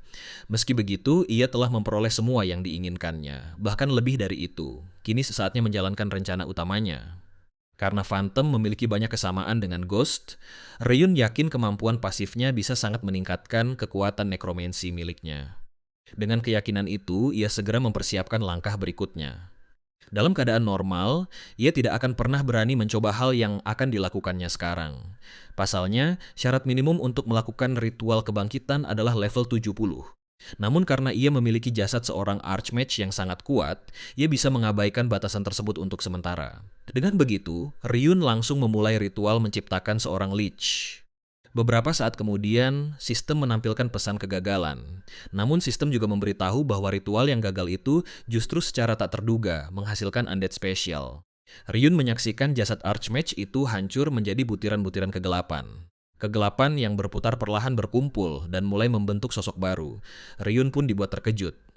Undead spesial pertamanya ternyata adalah seorang wanita.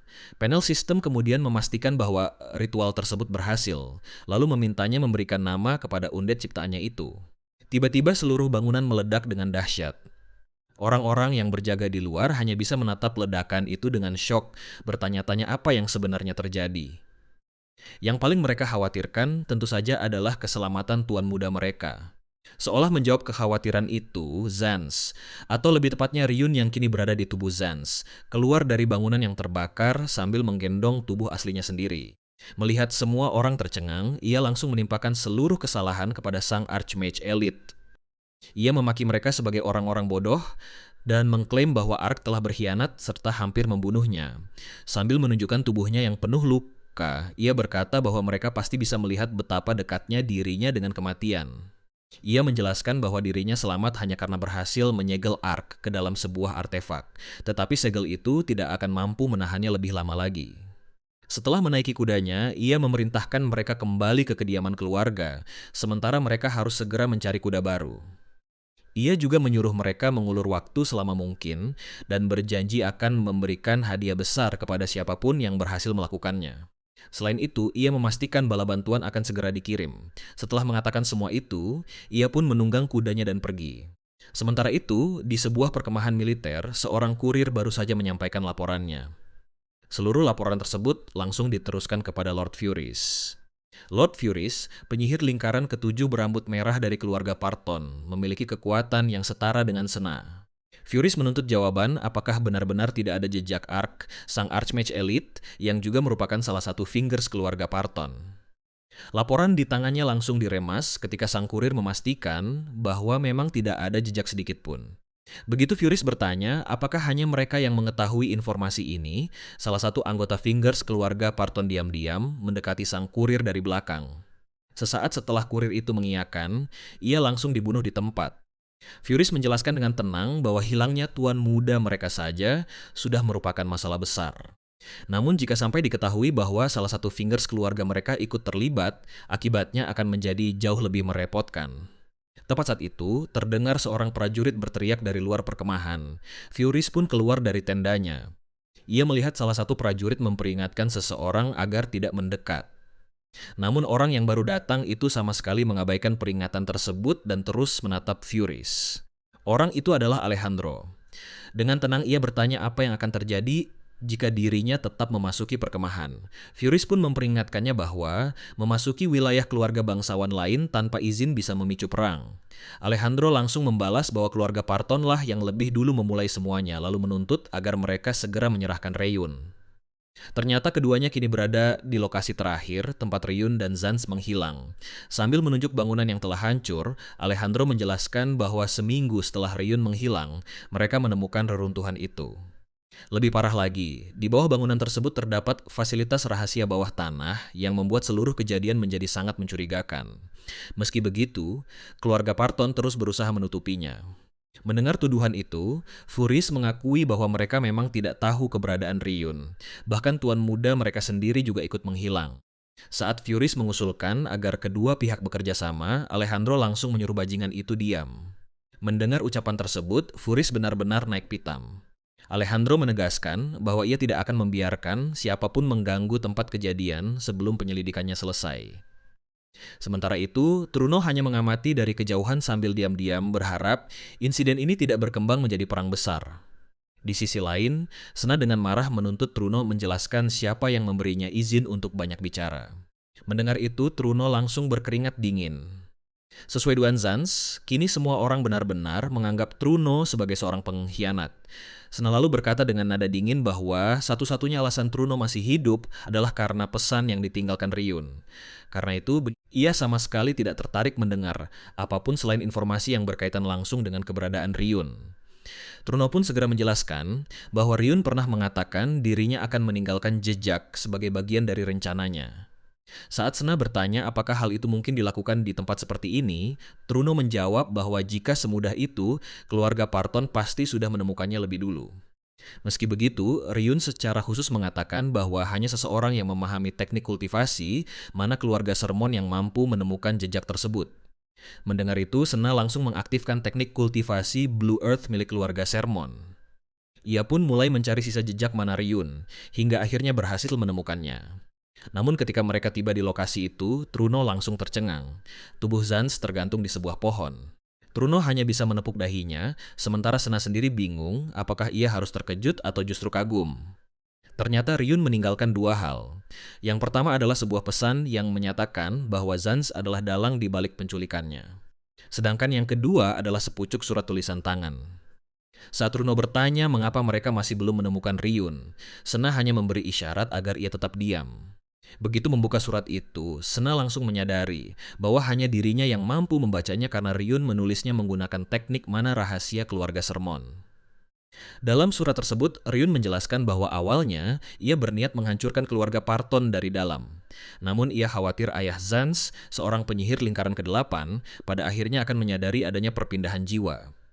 Selain itu, jika ia kembali ke kediaman keluarga Sermon, sementara tubuh Zans dibiarkan tetap utuh, dan si itu terbongkar, keluarga Parton akan memiliki alasan yang sah untuk menyatakan perang. Karena keluarga Sermon belum memiliki kekuatan untuk menghadapi perang tersebut, Ryun akhirnya memilih pilihan ketiga. Itulah sebabnya ia meninggalkan surat ini khusus untuk Sena, menjelaskan seluruh rencananya sekaligus cara menemukannya di kemudian hari. Sementara itu, Truno bertanya apa isi surat tersebut. Namun alih-alih menjawab, Sena langsung membakar surat itu. Setelah itu, ia hanya mengatakan bahwa mereka akan kembali ke kediaman keluarga Sermon. Saat adegan berganti, Sena mengakui bahwa cobaan yang jauh lebih berat masih menanti. Di sebuah kota kecil, tampak seorang anak laki-laki berlari menyusuri jalanan yang ramai.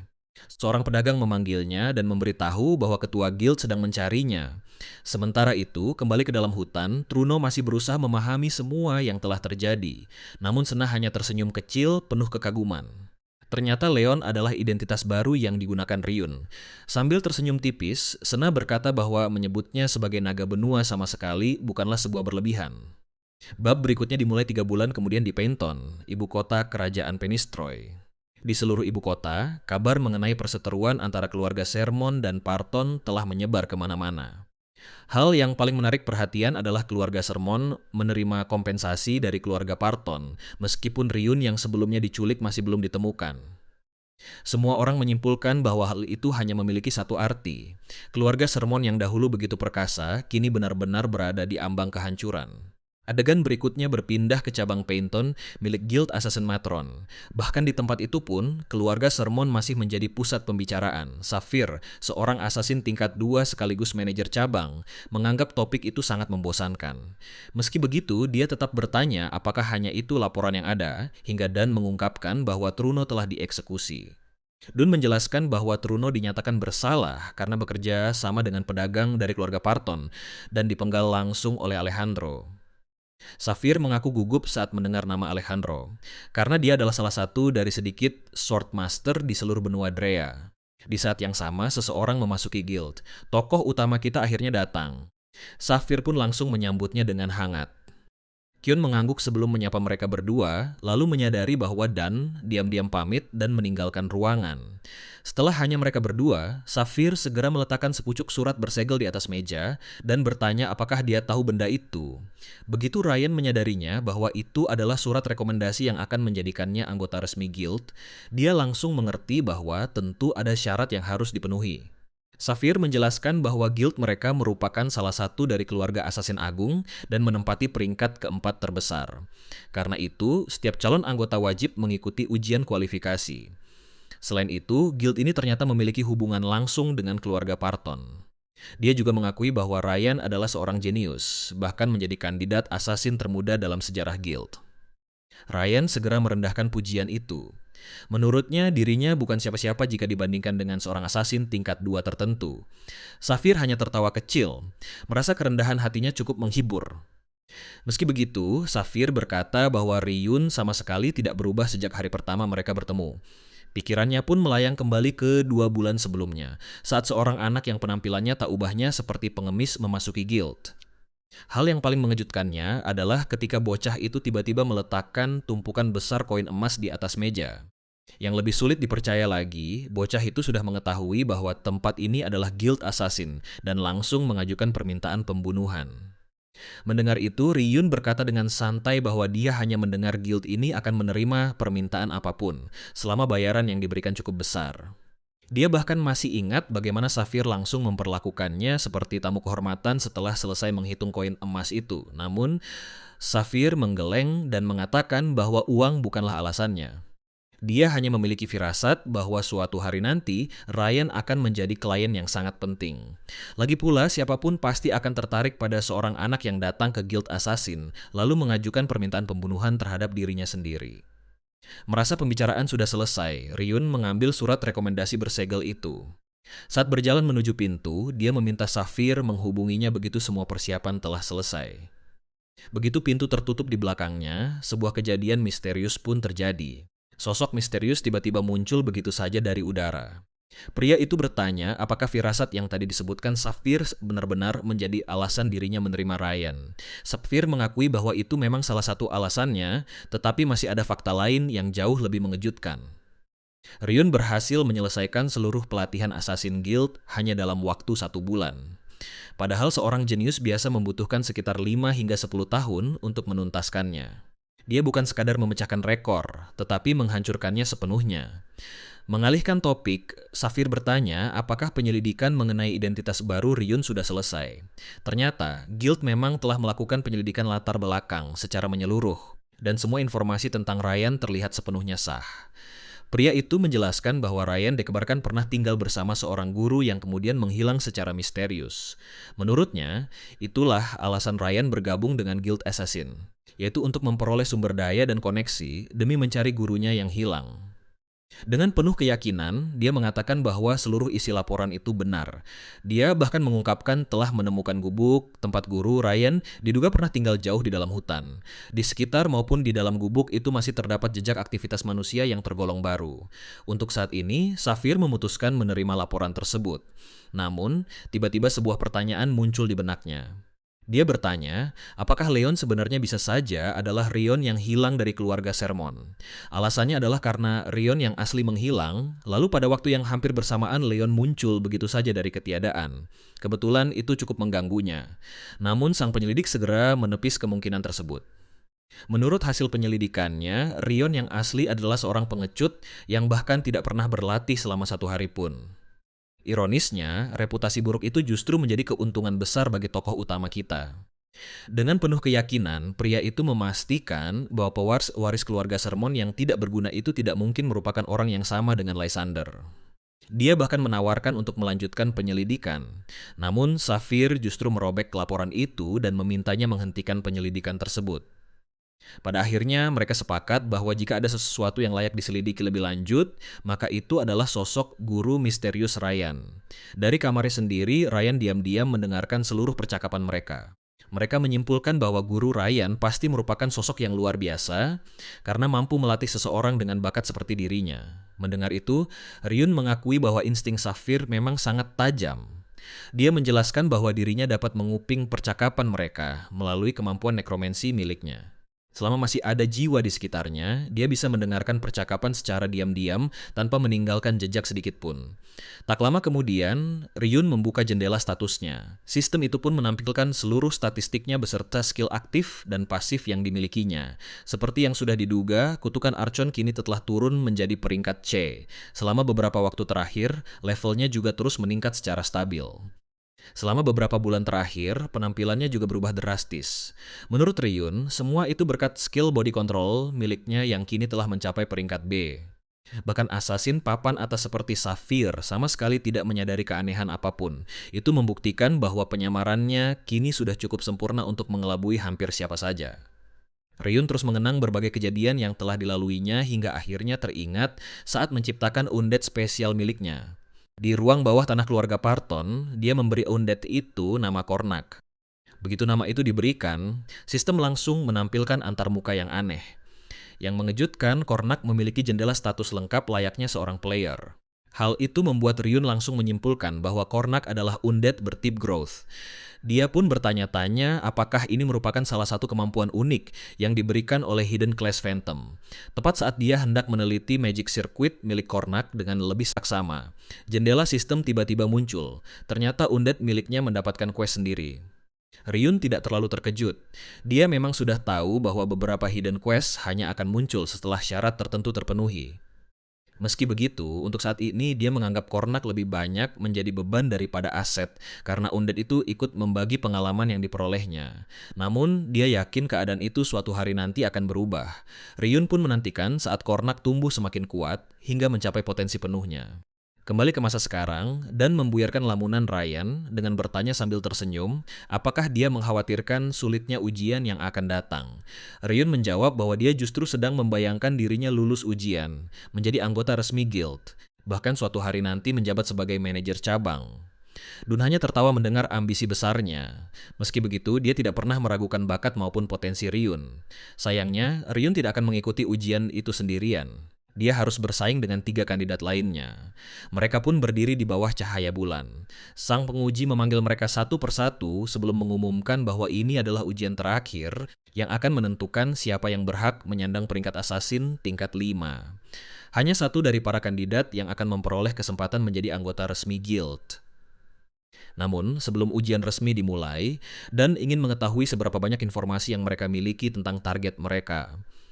Aib, satu-satunya gadis di kelompok itu, menjelaskan bahwa target mereka adalah Alok, seorang pedagang terkenal di kota yang berusia sekitar 40 tahunan. Pria itu dikawal oleh kelompok tentara bayaran yang beranggotakan 3 orang, terdiri dari 2 warrior peringkat bronze dan 1 mage peringkat silver. Seorang anak laki-laki berambut pirang bernama Paula menambahkan bahwa pria itu sangat sehat dan bahkan memiliki seorang selir muda. Karena kondisi fisiknya yang prima, dia mengunjungi selir mudanya setiap hari. Dun terlihat terkesan. Hanya dengan mengetahui nama target, mereka sudah berhasil mengumpulkan informasi sebanyak itu. Namun, saat dia mulai mengajukan pertanyaan yang lebih rinci, seluruh kelompok langsung terdiam. Dun kemudian menjelaskan bahwa sebagai seorang assassin, mereka harus mengetahui segala hal tentang tim pengawal target dan siap menghabisi mereka bila diperlukan. Lagi pula, itulah tujuan mereka dilatih sebagai assassin. Setelah itu, Dan mulai menjelaskan pentingnya mengumpulkan informasi. Lalu dia menoleh ke arah tokoh utama kita dan bertanya apa yang diketahui Ryan. Ryan hanya menjawab dengan balik bertanya apakah dia benar-benar perlu mengatakannya. Ucapan itu langsung membuat semua orang menatapnya, seolah dia akan mengungkapkan informasi yang sangat mengejutkan. Namun Ryun justru memilih untuk tetap diam. Ryun bertanya-tanya mengapa dia harus membagikan informasi yang dimilikinya. Lagi pula, hanya satu orang yang bisa lulus ujian. Wajar saja Rip dan Paula merasa kesal. Mereka sudah membagikan semua informasi yang mereka ketahui, sehingga menurut mereka tidak adil jika Ryan menyimpan informasinya sendiri. Kemarahan mereka semakin memuncak ketika Ryun dengan tenang mengatakan bahwa Guild tidak pernah melatih mereka untuk menjadi rekan seperjuangan. Dun pun tidak bisa menyangkal bahwa ucapan tokoh utama kita memang benar. Meski begitu, setelah berdebat beberapa saat, mereka memutuskan menggunakan informasi yang sudah dimiliki dan melanjutkan misi pembunuhan. Sementara itu, Dan diam-diam semakin terkesan pada Ryun. Tokoh utama kita memanfaatkan orang lain, lalu membuang mereka tanpa ragu, persis seperti seorang asasin sejati. Karena kelompok itu sudah tidak memiliki keberatan lagi, mereka langsung menghilang begitu dan memberi isyarat untuk memulai misi. Melihat mereka pergi, Dan kembali mengakui bahwa tokoh utama kita memang selalu menjadi sosok yang menarik. Dan pun teringat pertama kali dirinya bertemu Ryan. Saat itu Saphir memberitahu mereka tentang sebuah permintaan pembunuhan. Ketika Dan mengetahui bahwa target dari permintaan pembunuhan tersebut adalah Leon sendiri, dia langsung bertanya-tanya apakah anak itu sudah kehilangan akal. Para asasin tingkat 4 dan tingkat 3 bahkan menganggap batas waktu 3 hari untuk menyelesaikan misi itu sebagai lelucon. Mereka yakin bisa menemukan tokoh utama kita hanya dalam waktu 10 menit. Sayangnya, 3 hari kemudian mereka baru kembali dalam keadaan babak belur. Mereka mengakui bahwa Ryun sangat licik dan jebakan-jebakan yang dipasangnya benar-benar merepotkan. Kesepakatannya sederhana. Jika mereka gagal menangkapnya, maka Ryun akan menjalani pelatihan langsung di bawah Saphir dan Don dalam kelas assassin khusus. Bagaimanapun juga, Don menjelaskan bahwa menjadi anggota resmi Guild Assassin Martin bukanlah hal yang mudah. Kali ini Saphir sengaja memilih tugas paling sulit sepanjang sejarah Guild. Sementara Don memikirkan semua itu, adegan pun berpindah. Kala melompat keluar dari jendela sebuah bangunan dan mendarat dengan mulus di tanah. Dia yakin telah berhasil menghancurkan alarm spell sekaligus melumpuhkan jebakan mekanis yang ada. Meski berhasil menyusup ke dalam mansion, dia sama sekali tidak menyangka akan bertemu dengan begitu banyak tentara bayaran. Kini para tentara bayaran itu mengejarnya di seluruh bangunan, sementara IEP mengamati situasi dari balik sudut ruangan. Sementara para tentara bayaran mengejar Paula, Rip menyebutnya ceroboh, tetapi tetap berterima kasih karena tanpa sengaja telah menciptakan pengalihan perhatian. Bahkan jika Paula tidak tertangkap, Irip mengaku dirinya sudah menyiapkan cara agar pria itu tetap ditemukan. Satu hal yang tidak pernah diungkapkan saat ujian adalah bahwa Alok telah berkali-kali selamat dari berbagai upaya pembunuhan. Dan setiap kali hal itu terjadi, dia selalu berlari ke tempat yang menurutnya paling aman, yaitu kamar istri pertamanya. Sang istri tentu saja langsung memarahinya. Dia masih bisa menerima suaminya memiliki selir, tetapi membawa para asasin ke dalam rumah benar-benar sudah keterlaluan. Alok hanya bisa meminta maaf sambil menjelaskan bahwa kemunculan para asasin sama sekali bukan kesalahannya. Sementara itu, Rip mengamati keduanya sembari menyusun rencana. Dia tahu para tentara bayaran lainnya sedang sibuk mengejar Paula, sehingga hanya tersisa 3 prajurit yang menjaga ruangan itu. Dia berniat menyingkirkan ketiga penjaga itu lebih dulu sebelum membunuh Alok. Namun sesuatu membuatnya tiba-tiba menghentikan aksinya. Entah mengapa, pertengkaran yang awalnya tampak seperti cekcok biasa antara pasangan suami istri itu mendadak berubah menjadi jauh lebih serius. Istri Alok mengambil sebilah pisau sambil meluapkan seluruh amarahnya atas sikap suaminya yang terus memanjakan selirnya. Dia mengungkapkan bahwa Alok telah menggunakan uang dari keluarganya untuk membiayai wanita itu. Alok mati-matian menjelaskan bahwa uang tersebut sebenarnya adalah modal untuk bisnis barunya. Namun istrinya sudah terlalu marah untuk mau mendengarkan. Baginya semua penjelasan itu hanyalah omong kosong. Dan tanpa ragu, dia langsung membunuh suaminya sendiri. Tentu saja Rip dibuat tercengang. Kemarahan wanita itu akhirnya mereda saat menatap jasad suaminya. Dia bergumam bingung atas apa yang baru saja diperbuatnya, lalu tiba-tiba berteriak histeris. Rip benar-benar tidak tahu harus bereaksi bagaimana. Wanita itu baru saja membunuh target yang seharusnya dia bunuh sendiri. Karena itulah Rip mulai bertanya-tanya apakah misi ini harus dianggap berhasil atau justru gagal. Namun, hal yang paling membuatnya bingung adalah sejak misi dimulai dia sama sekali tidak melihat keberadaan tokoh utama kita. Saat matahari terbit, Rip kembali dan melaporkan bahwa misi tersebut telah gagal. Dia baru saja hendak melanjutkan laporannya ketika Ryun tiba-tiba muncul dan menyelesaikan ucapannya. Dia menjelaskan bahwa Alok dibunuh oleh istrinya sendiri. Rip akhirnya memperhatikan Ryun dengan saksama. Dia sama sekali tidak mengerti bagaimana tokoh utama kita bisa berdiri di hadapannya, karena dia bahkan tidak ingat pernah melihat Ryun memasuki mansion Alok. Tepat saat itu, Paula juga muncul. Dia berhasil selamat dengan susah payah. Dun segera bertanya apa yang sebenarnya terjadi. Paula mengaku dirinya juga tidak memahami situasinya. Para tentara bayaran tiba-tiba saling menyerang dan membunuh satu sama lain. Berkat kekacauan itulah dia berhasil melarikan diri. Mendengar penjelasan itu dan langsung bertepuk tangan, lalu mengumumkan bahwa ujian telah berakhir. Namun, dia menambahkan bahwa ujian ini bukanlah sebuah kegagalan. Alasannya sederhana, karena tokoh utama kita adalah orang yang berhasil lulus. Semua orang langsung kebingungan. Mereka tidak mengerti bagaimana Ryun bisa mencapai hasil itu. Dengan tenang, Ryun menjelaskan bahwa dia hanya membuat istri Alok membunuh suaminya sendiri. Penjelasan itu justru membuat mereka semakin bingung. Mereka tidak bisa memahami bagaimana Ryun mampu melakukan hal seperti itu. Melihat wajah mereka yang penuh kebingungan, dan meminta tokoh utama kita menjelaskan semuanya sendiri. Paula dan Rip sudah mengira Ryun akan kembali menjawab dengan pertanyaan, apakah dia benar-benar perlu menjelaskannya. Kebiasaan itu memang sudah cukup membuat mereka kesal. Namun, di luar dugaan mereka, Ryun dengan tenang mengatakan bahwa kali ini dia akan menjelaskan semuanya. Ryan pun memulai penjelasannya dengan mengatakan bahwa semua ini berpusat pada hubungan antara Alok dan istrinya. Paula mengernyit bingung. Dia tidak mengerti apa hubungannya masalah rumah tangga dengan misi pembunuhan ini. Dia bahkan menduga Safir telah memberitahu Ryan lebih dulu sebelum ujian dimulai. Ryan menjelaskan bahwa dia mengetahui identitas target pada waktu yang sama dengan mereka. Alok hanyalah seorang pedagang terkenal di ibu kota, dan semua informasi yang berhasil dikumpulkan Paula maupun Rip memang benar. Namun, Ryun menjelaskan bahwa dia sudah selangkah lebih maju. Dia telah menyelesaikan penyelidikannya jauh sebelum ujian dimulai. Mendengar itu, Paula dan Rip langsung terkejut. Paula segera memprotes. Menurutnya, Ryun sendiri tadi mengaku baru mengetahui target pada saat yang sama dengan mereka. Jadi tidak masuk akal jika penyelidikannya sudah selesai lebih dulu. Ryun lalu menjelaskan bahwa dia tidak pernah mengatakan hanya menyelidiki Alok. Sejak lama, dia sudah mengumpulkan informasi tentang setiap tokoh terkenal yang memiliki banyak musuh atau perilaku mencurigakan sehingga berpotensi menjadi target pembunuhan. Dia mengingatkan bahwa seluruh pelatihannya selesai jauh lebih cepat dari jadwal Tal.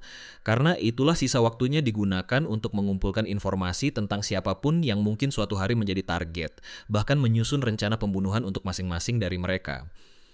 Dengan kata lain, tokoh utama kita bukan hanya mempelajari materi yang akan keluar di ujian. Dia sudah menguasai seluruh materi dan membaca semuanya bahkan sebelum peserta lain membuka bab pertama. Ryun melanjutkan penjelasannya. Dia mengungkapkan bahwa Kelly, istri Alok, telah lama menyimpan kebencian karena suaminya terang-terangan memelihara seorang selir. Langkah pertama dalam rencananya adalah mendekati Kelly saat wanita itu sedang berada di titik terendah, lalu menyarankan agar dia menyewa guild assassin untuk menghabisi suaminya. Melihat ekspresi semua orang yang benar-benar terkejut, jelas tidak ada seorang pun yang menduga rencana seperti itu. Seiring berjalannya waktu, Kelly semakin membenci perhatian berlebihan yang diberikan Alok kepada selirnya. Lebih buruk lagi, dia mencurigai suaminya menggunakan uang dari keluarganya untuk membiayai wanita tersebut. Ryun kemudian menyuruh Kelly menyewa lebih banyak tentara bayaran. Sementara dirinya menciptakan situasi agar saat tanda bahaya pertama muncul, Alok secara naluriah berlari menuju kamar istrinya, tempat yang dianggap paling aman di seluruh mansion. Dengan begitu, Kelly akan mendapatkan kesempatan yang sempurna untuk melampiaskan seluruh amarahnya. Pada saat yang sama, seluruh insiden itu juga dapat diarahkan seolah-olah merupakan ulah sang selir. Secara alami, Alok akan melampiaskan seluruh kemarahannya kepada selir tersebut. Awalnya, memang hanya sampai disitulah rencana Ryun. Awalnya, rencana Ryun hanya sebatas membantu Kelly mendapatkan apa yang diinginkannya. Namun, saat mengetahui bahwa Alok menjadi target pembunuhan, dia diam-diam mengirim pesan kepada Kelly untuk menguatkan kecurigaannya bahwa suaminya telah menggunakan dana dari keluarganya yang seharusnya dipakai untuk bisnis demi memanjakan selir barunya. Semua orang hanya bisa terdiam, karena itu berarti sejak awal seluruh jalannya ujian sudah berada dalam kendali Ryun. Paula yang malang akhirnya menyadari bahwa, berdasarkan penjelasan Ryun, dirinya selama ini tidak lebih dari sekadar bidak dalam seluruh rencana tersebut. Meski begitu, Dan mengaku masih sulit percaya bahwa Kelly, seorang wanita biasa, benar-benar tega membunuh suaminya sendiri hanya karena membencinya. Ryun hanya tersenyum dan berkata bahwa dia sekadar memberikan sedikit dorongan. Dia lalu menjelaskan bahwa dirinya diam-diam mencampurkan ramuan ke dalam minuman keras yang dikirim ke mansion Alok. Untungnya, ramuan itu bereaksi tepat pada waktu yang diinginkan. Paula pun langsung mengerti. Itu menjelaskan mengapa para tentara bayaran tiba-tiba mengamuk dan saling membunuh. Mendengar hal itu, Ryun mengakui bahwa mereka memang tidak pernah diajarkan untuk menjadi rekan. Tetapi dia juga tidak ingin ada satu pun dari mereka yang mati. Tak seorang pun menyangka dia akan mengatakan hal seperti itu. Ip bahkan sedikit sispu setelah mendengar ucapannya. Meski begitu, Dan menegaskan bahwa semua itulah yang pada akhirnya membuat Kelly membunuh suaminya sendiri. Setelah mendengar penjelasan lengkap itu, Rip dan Paula mengucapkan selamat kepada Ryun karena berhasil lulus ujian. Namun, Dan benar-benar dibuat lengah saat Ryan menyuruhnya bersiap menerima pembayaran tambahan dari Kelly. Tokoh utama kita benar-benar luar biasa. Setelah memanipulasi Kelly hingga membunuh suaminya sendiri, wanita itu tentu akan dipenuhi rasa takut. Demi melindungi dirinya, dia pasti akan melakukan apapun untuk menutupi kejadian tersebut dan membuat semuanya terlihat seperti pekerjaan para asasin profesional. Sederhananya, Ryan diam-diam memanipulasi Kelly agar menyelesaikan sendiri misi pembunuhan yang sebelumnya dia bayarkan kepada Guild Assassin. Rip hanya bisa berpikir bahwa guild ini tidak membesarkan seorang anak, melainkan melepaskan seekor monster. Saat itu juga, pandangannya tiba-tiba berubah seolah melihat dunia dari sisi lain ruangan. Ekspresi Dan mendadak menjadi serius. Dia menyuruh Rip dan Paula kembali ke guild lebih dulu. Keduanya pun segera pergi. Setelah tinggal berdua dengan Ryun, Dan bertanya apakah dia menyadari apa yang telah dilakukannya. Menurut Dan, Ryun telah meninggalkan luka batin yang tidak akan pernah hilang pada seorang wanita yang hanya membenci suaminya yang tidak setia. Bagi Don, Guild Assassin Martin ada untuk melatih para asasin, bukan menciptakan monster. Ryun hanya menggeleng pelan, seolah Don sama sekali tidak memahami keadaan, lalu bertanya apa yang membuatnya yakin Kelly pernah menjadi wanita yang tidak bersalah. Kenyataannya, setiap selir yang pernah dimiliki Alok dibunuh oleh Kelly. Tidak ada yang mengetahuinya karena keluarga Kelly yang sangat berpengaruh selalu menutupi semua kasus itu. Pada akhirnya, bahkan Alok sendiri mulai mewaspadainya. Meski begitu, dia tetap mengambil selir baru, meskipun sadar bahwa pada akhirnya mereka semua akan dibunuh. Ryun mengingatkan bahwa mereka adalah asasin. Terlepas dari apakah Kelly yang membunuh suaminya atau bukan, Guild tetap akan menerima bayaran. Menurutnya, apakah target pantas mati atau apakah klan benar atau salah secara moral bukanlah urusan seorang asasin. Di matanya, tugas mereka hanyalah membunuh sesuai bayaran. Jadi, untuk apa melibatkan perasaan ataupun penilaian pribadi?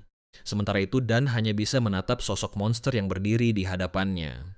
Dia bertanya apakah Ryun benar-benar masih memiliki hati nurani. Apakah Ryun benar-benar percaya bahwa seorang asasin tidak seharusnya memiliki hati nurani? Ryun dengan tenang menjawab bahwa hal itu tidaklah penting. Begitu seseorang meminta pembunuhan, satu-satunya tanggung jawab seorang asasin adalah menyelesaikan tugas tersebut. Adegan berikutnya memperlihatkan tokoh utama kita menerima sertifikat resmi beserta ucapan selamat karena telah menjadi asasin bersertifikat. Ya, dia benar-benar mendapatkan sertifikat yang mengakui kelayakannya untuk membunuh. Seperti yang diduga, pencapaian itu langsung menaikkan levelnya. Dia juga memperoleh hadiah tambahan karena berhasil mendapatkan pengakuan dari Dan, serta pengakuan dari rekan-rekannya. Sapphire bersiap memberikan peringkat asasin tingkat 5 kepadanya. Namun, saat dia mulai menjelaskan syarat untuk naik ke tingkat 4, Ryun langsung memotong ucapannya. Yang mengejutkan semua orang, dia dengan tenang menyelesaikan penjelasan Sapphire. Sapphire pun terdiam karena tokoh utama kita berhasil menyebutkan seluruh persyaratan promosi dengan sangat tepat. Setelah beberapa saat terdiam, Sapphire mengakui bahwa semua yang dikatakan Ryun memang benar. Ryun lalu langsung mengajukan pertanyaan lain. Dia bertanya berapa bayaran yang diterima Guild atas pembunuhan Alok. Para asasin yang berada di ruangan itu memandangnya dengan heran sekaligus kesal, bertanya-tanya apa lagi yang sedang direncanakannya. Namun, Safir tampaknya memahami arah pembicaraan itu. Meski begitu, dia tetap menjawab dengan jujur, mulai dari uang muka yang dibayarkan Kelly, pembayaran setelah misi selesai, hingga bonus tambahan yang diberikan untuk menutupi insiden tersebut. Begitu dia selesai menjelaskan, dan langsung menyadari maksud sebenarnya dari Ryun. Senyum penuh perhitungan muncul di wajah Ryun. Meskipun ini hanya ujian kenaikan peringkat, dia menegaskan bahwa dirinya telah mendapatkan klien secara pribadi, berhasil menyelesaikan misi pembunuhan, bahkan menghasilkan bonus tambahan bagi guild. Sambil menatap Safir, dia dengan tenang menyatakan bahwa dirinya sudah memenuhi seluruh syarat untuk menjadi assassin tingkat 4. Safir berusaha sekuat tenaga menahan amarahnya. Sayangnya, Ryun sama sekali tidak peduli. Dengan berani dia menuntut agar segera dipromosikan. Begitu kata-kata itu keluar dari mulutnya, seluruh ruangan langsung terdiam. Tanpa sengaja, Safir melepaskan auranya sambil menatap tajam ke arahnya. Dengan nada penuh amarah, dia bertanya apakah Ryun sudah menjadi terlalu sombong, meskipun dia mengakui bahwa penampilan Ryun selama ujian memang benar-benar sempurna. Safir mengingatkannya bahwa mencapai peringkat assassin tingkat 4 bukanlah hal yang mudah. Dia masih membutuhkan lebih banyak pengalaman. Dia juga harus mendapatkan pengakuan dari sesama assassin. Menurut Safir, ucapan Ryun sama saja dengan menghina setiap assassin tingkat 4 yang meraih posisi itu melalui kerja keras selama bertahun-tahun. Menganggap persoalan itu tidak perlu diperpanjang, Safir menyarankan agar mereka melupakan saja percakapan tersebut. Dia berkata dia akan menganggap Ryun tidak pernah mengajukan permintaan itu. Namun, di luar dugaan, Ryun menolak untuk mencabut permintaannya. Tentu saja amarah Safir kembali memuncak. Dia memperingatkan Ryun bahwa jika ingin bertahan hidup di dalam guild, dia harus belajar memahami situasi. Saat itulah Dan melangkah maju. Dia mengusulkan cara yang menurutnya lebih baik untuk menyelesaikan masalah ini. Safir pun mengizinkannya berbicara. Dun menjelaskan bahwa menurut pendapatnya, Ryun sudah lebih dari layak untuk mengikuti ujian promosi assassin tingkat 4. Dia juga menambahkan bahwa Ryun sama sekali tidak berniat meremehkan siapapun. Justru dia sudah menunjukkan banyak kualitas yang seharusnya dimiliki seorang assassin tingkat 4. Safir masih tampak ragu, tetapi dia tetap mempersilahkan Dan melanjutkan penjelasannya. Tanpa ragu sedikit pun, Dan langsung menyusun alasan yang terdengar begitu meyakinkan saat itu juga. Paula dan Rip hanya memasang ekspresi datar. Mereka tahu betul Don sedang melebih-lebihkan kenyataan. Meski begitu, tak satu pun assassin lain mampu membantah ucapannya sepenuhnya. Lagi pula, semua orang masih mengingat bagaimana Ryun mengejutkan seluruh guild sejak hari pertama dia datang. Semua pencapaian itu sudah menjadi bukti yang tidak terbantahkan. Setelah mempertimbangkannya sejenak, Safir akhirnya setuju. Namun, dia menegaskan satu hal. Ujian promosi ke tingkat 4 sama sekali berbeda dari ujian sebelumnya. Kali ini Ryan benar-benar harus mempertaruhkan nyawanya. Dengan peringatan itu, kesepakatan mereka pun diakhiri dengan sebuah jabat tangan. Belakangan, setelah perayaan selesai, Dan terkekeh lalu mengatakan bahwa Ryun memiliki bakat luar biasa dalam berakting. Dia benar-benar pandai membuat semua orang di sekitarnya tegang. Sementara itu, Paula dan Rip hanya mengangkat bahu. Bagi mereka, sikap Ryun seperti itu sudah sangat biasa. Setelah cukup lama mengenalnya, mereka sadar bahwa dia selalu memiliki rencana. Tak lama kemudian, minuman mereka akhirnya datang. Semua orang disuguhi segelas bir, sedangkan Ryun dengan santai mengambil segelas susu miliknya. Melihat itu, Dun tertawa lalu menawarkan diri untuk melatihnya secara langsung menghadapi ujian promosi yang akan datang. Di luar dugaan semua orang, Ryun justru menolak. Mereka pun menatapnya dengan penuh rasa tidak percaya saat Ryun menjelaskan bahwa dia berniat beristirahat hingga hari ujian tiba.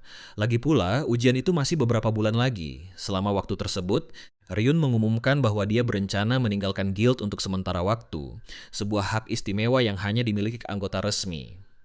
Dun tidak melihat adanya masalah dengan permintaan itu, dan Ryan berjanji akan kembali tepat waktu sebelum ujian dimulai. Dun kemudian mendekat dan menurunkan suaranya, lalu diam-diam bertanya apa yang akan dilakukan Ryun setelah meninggalkan guild. Tokoh utama kita hanya menyunggingkan senyum tipis sambil mengusap sisa susu di bibirnya tanpa memberikan jawaban apapun. Meski begitu, rekan-rekannya memilih untuk tidak bertanya lebih jauh.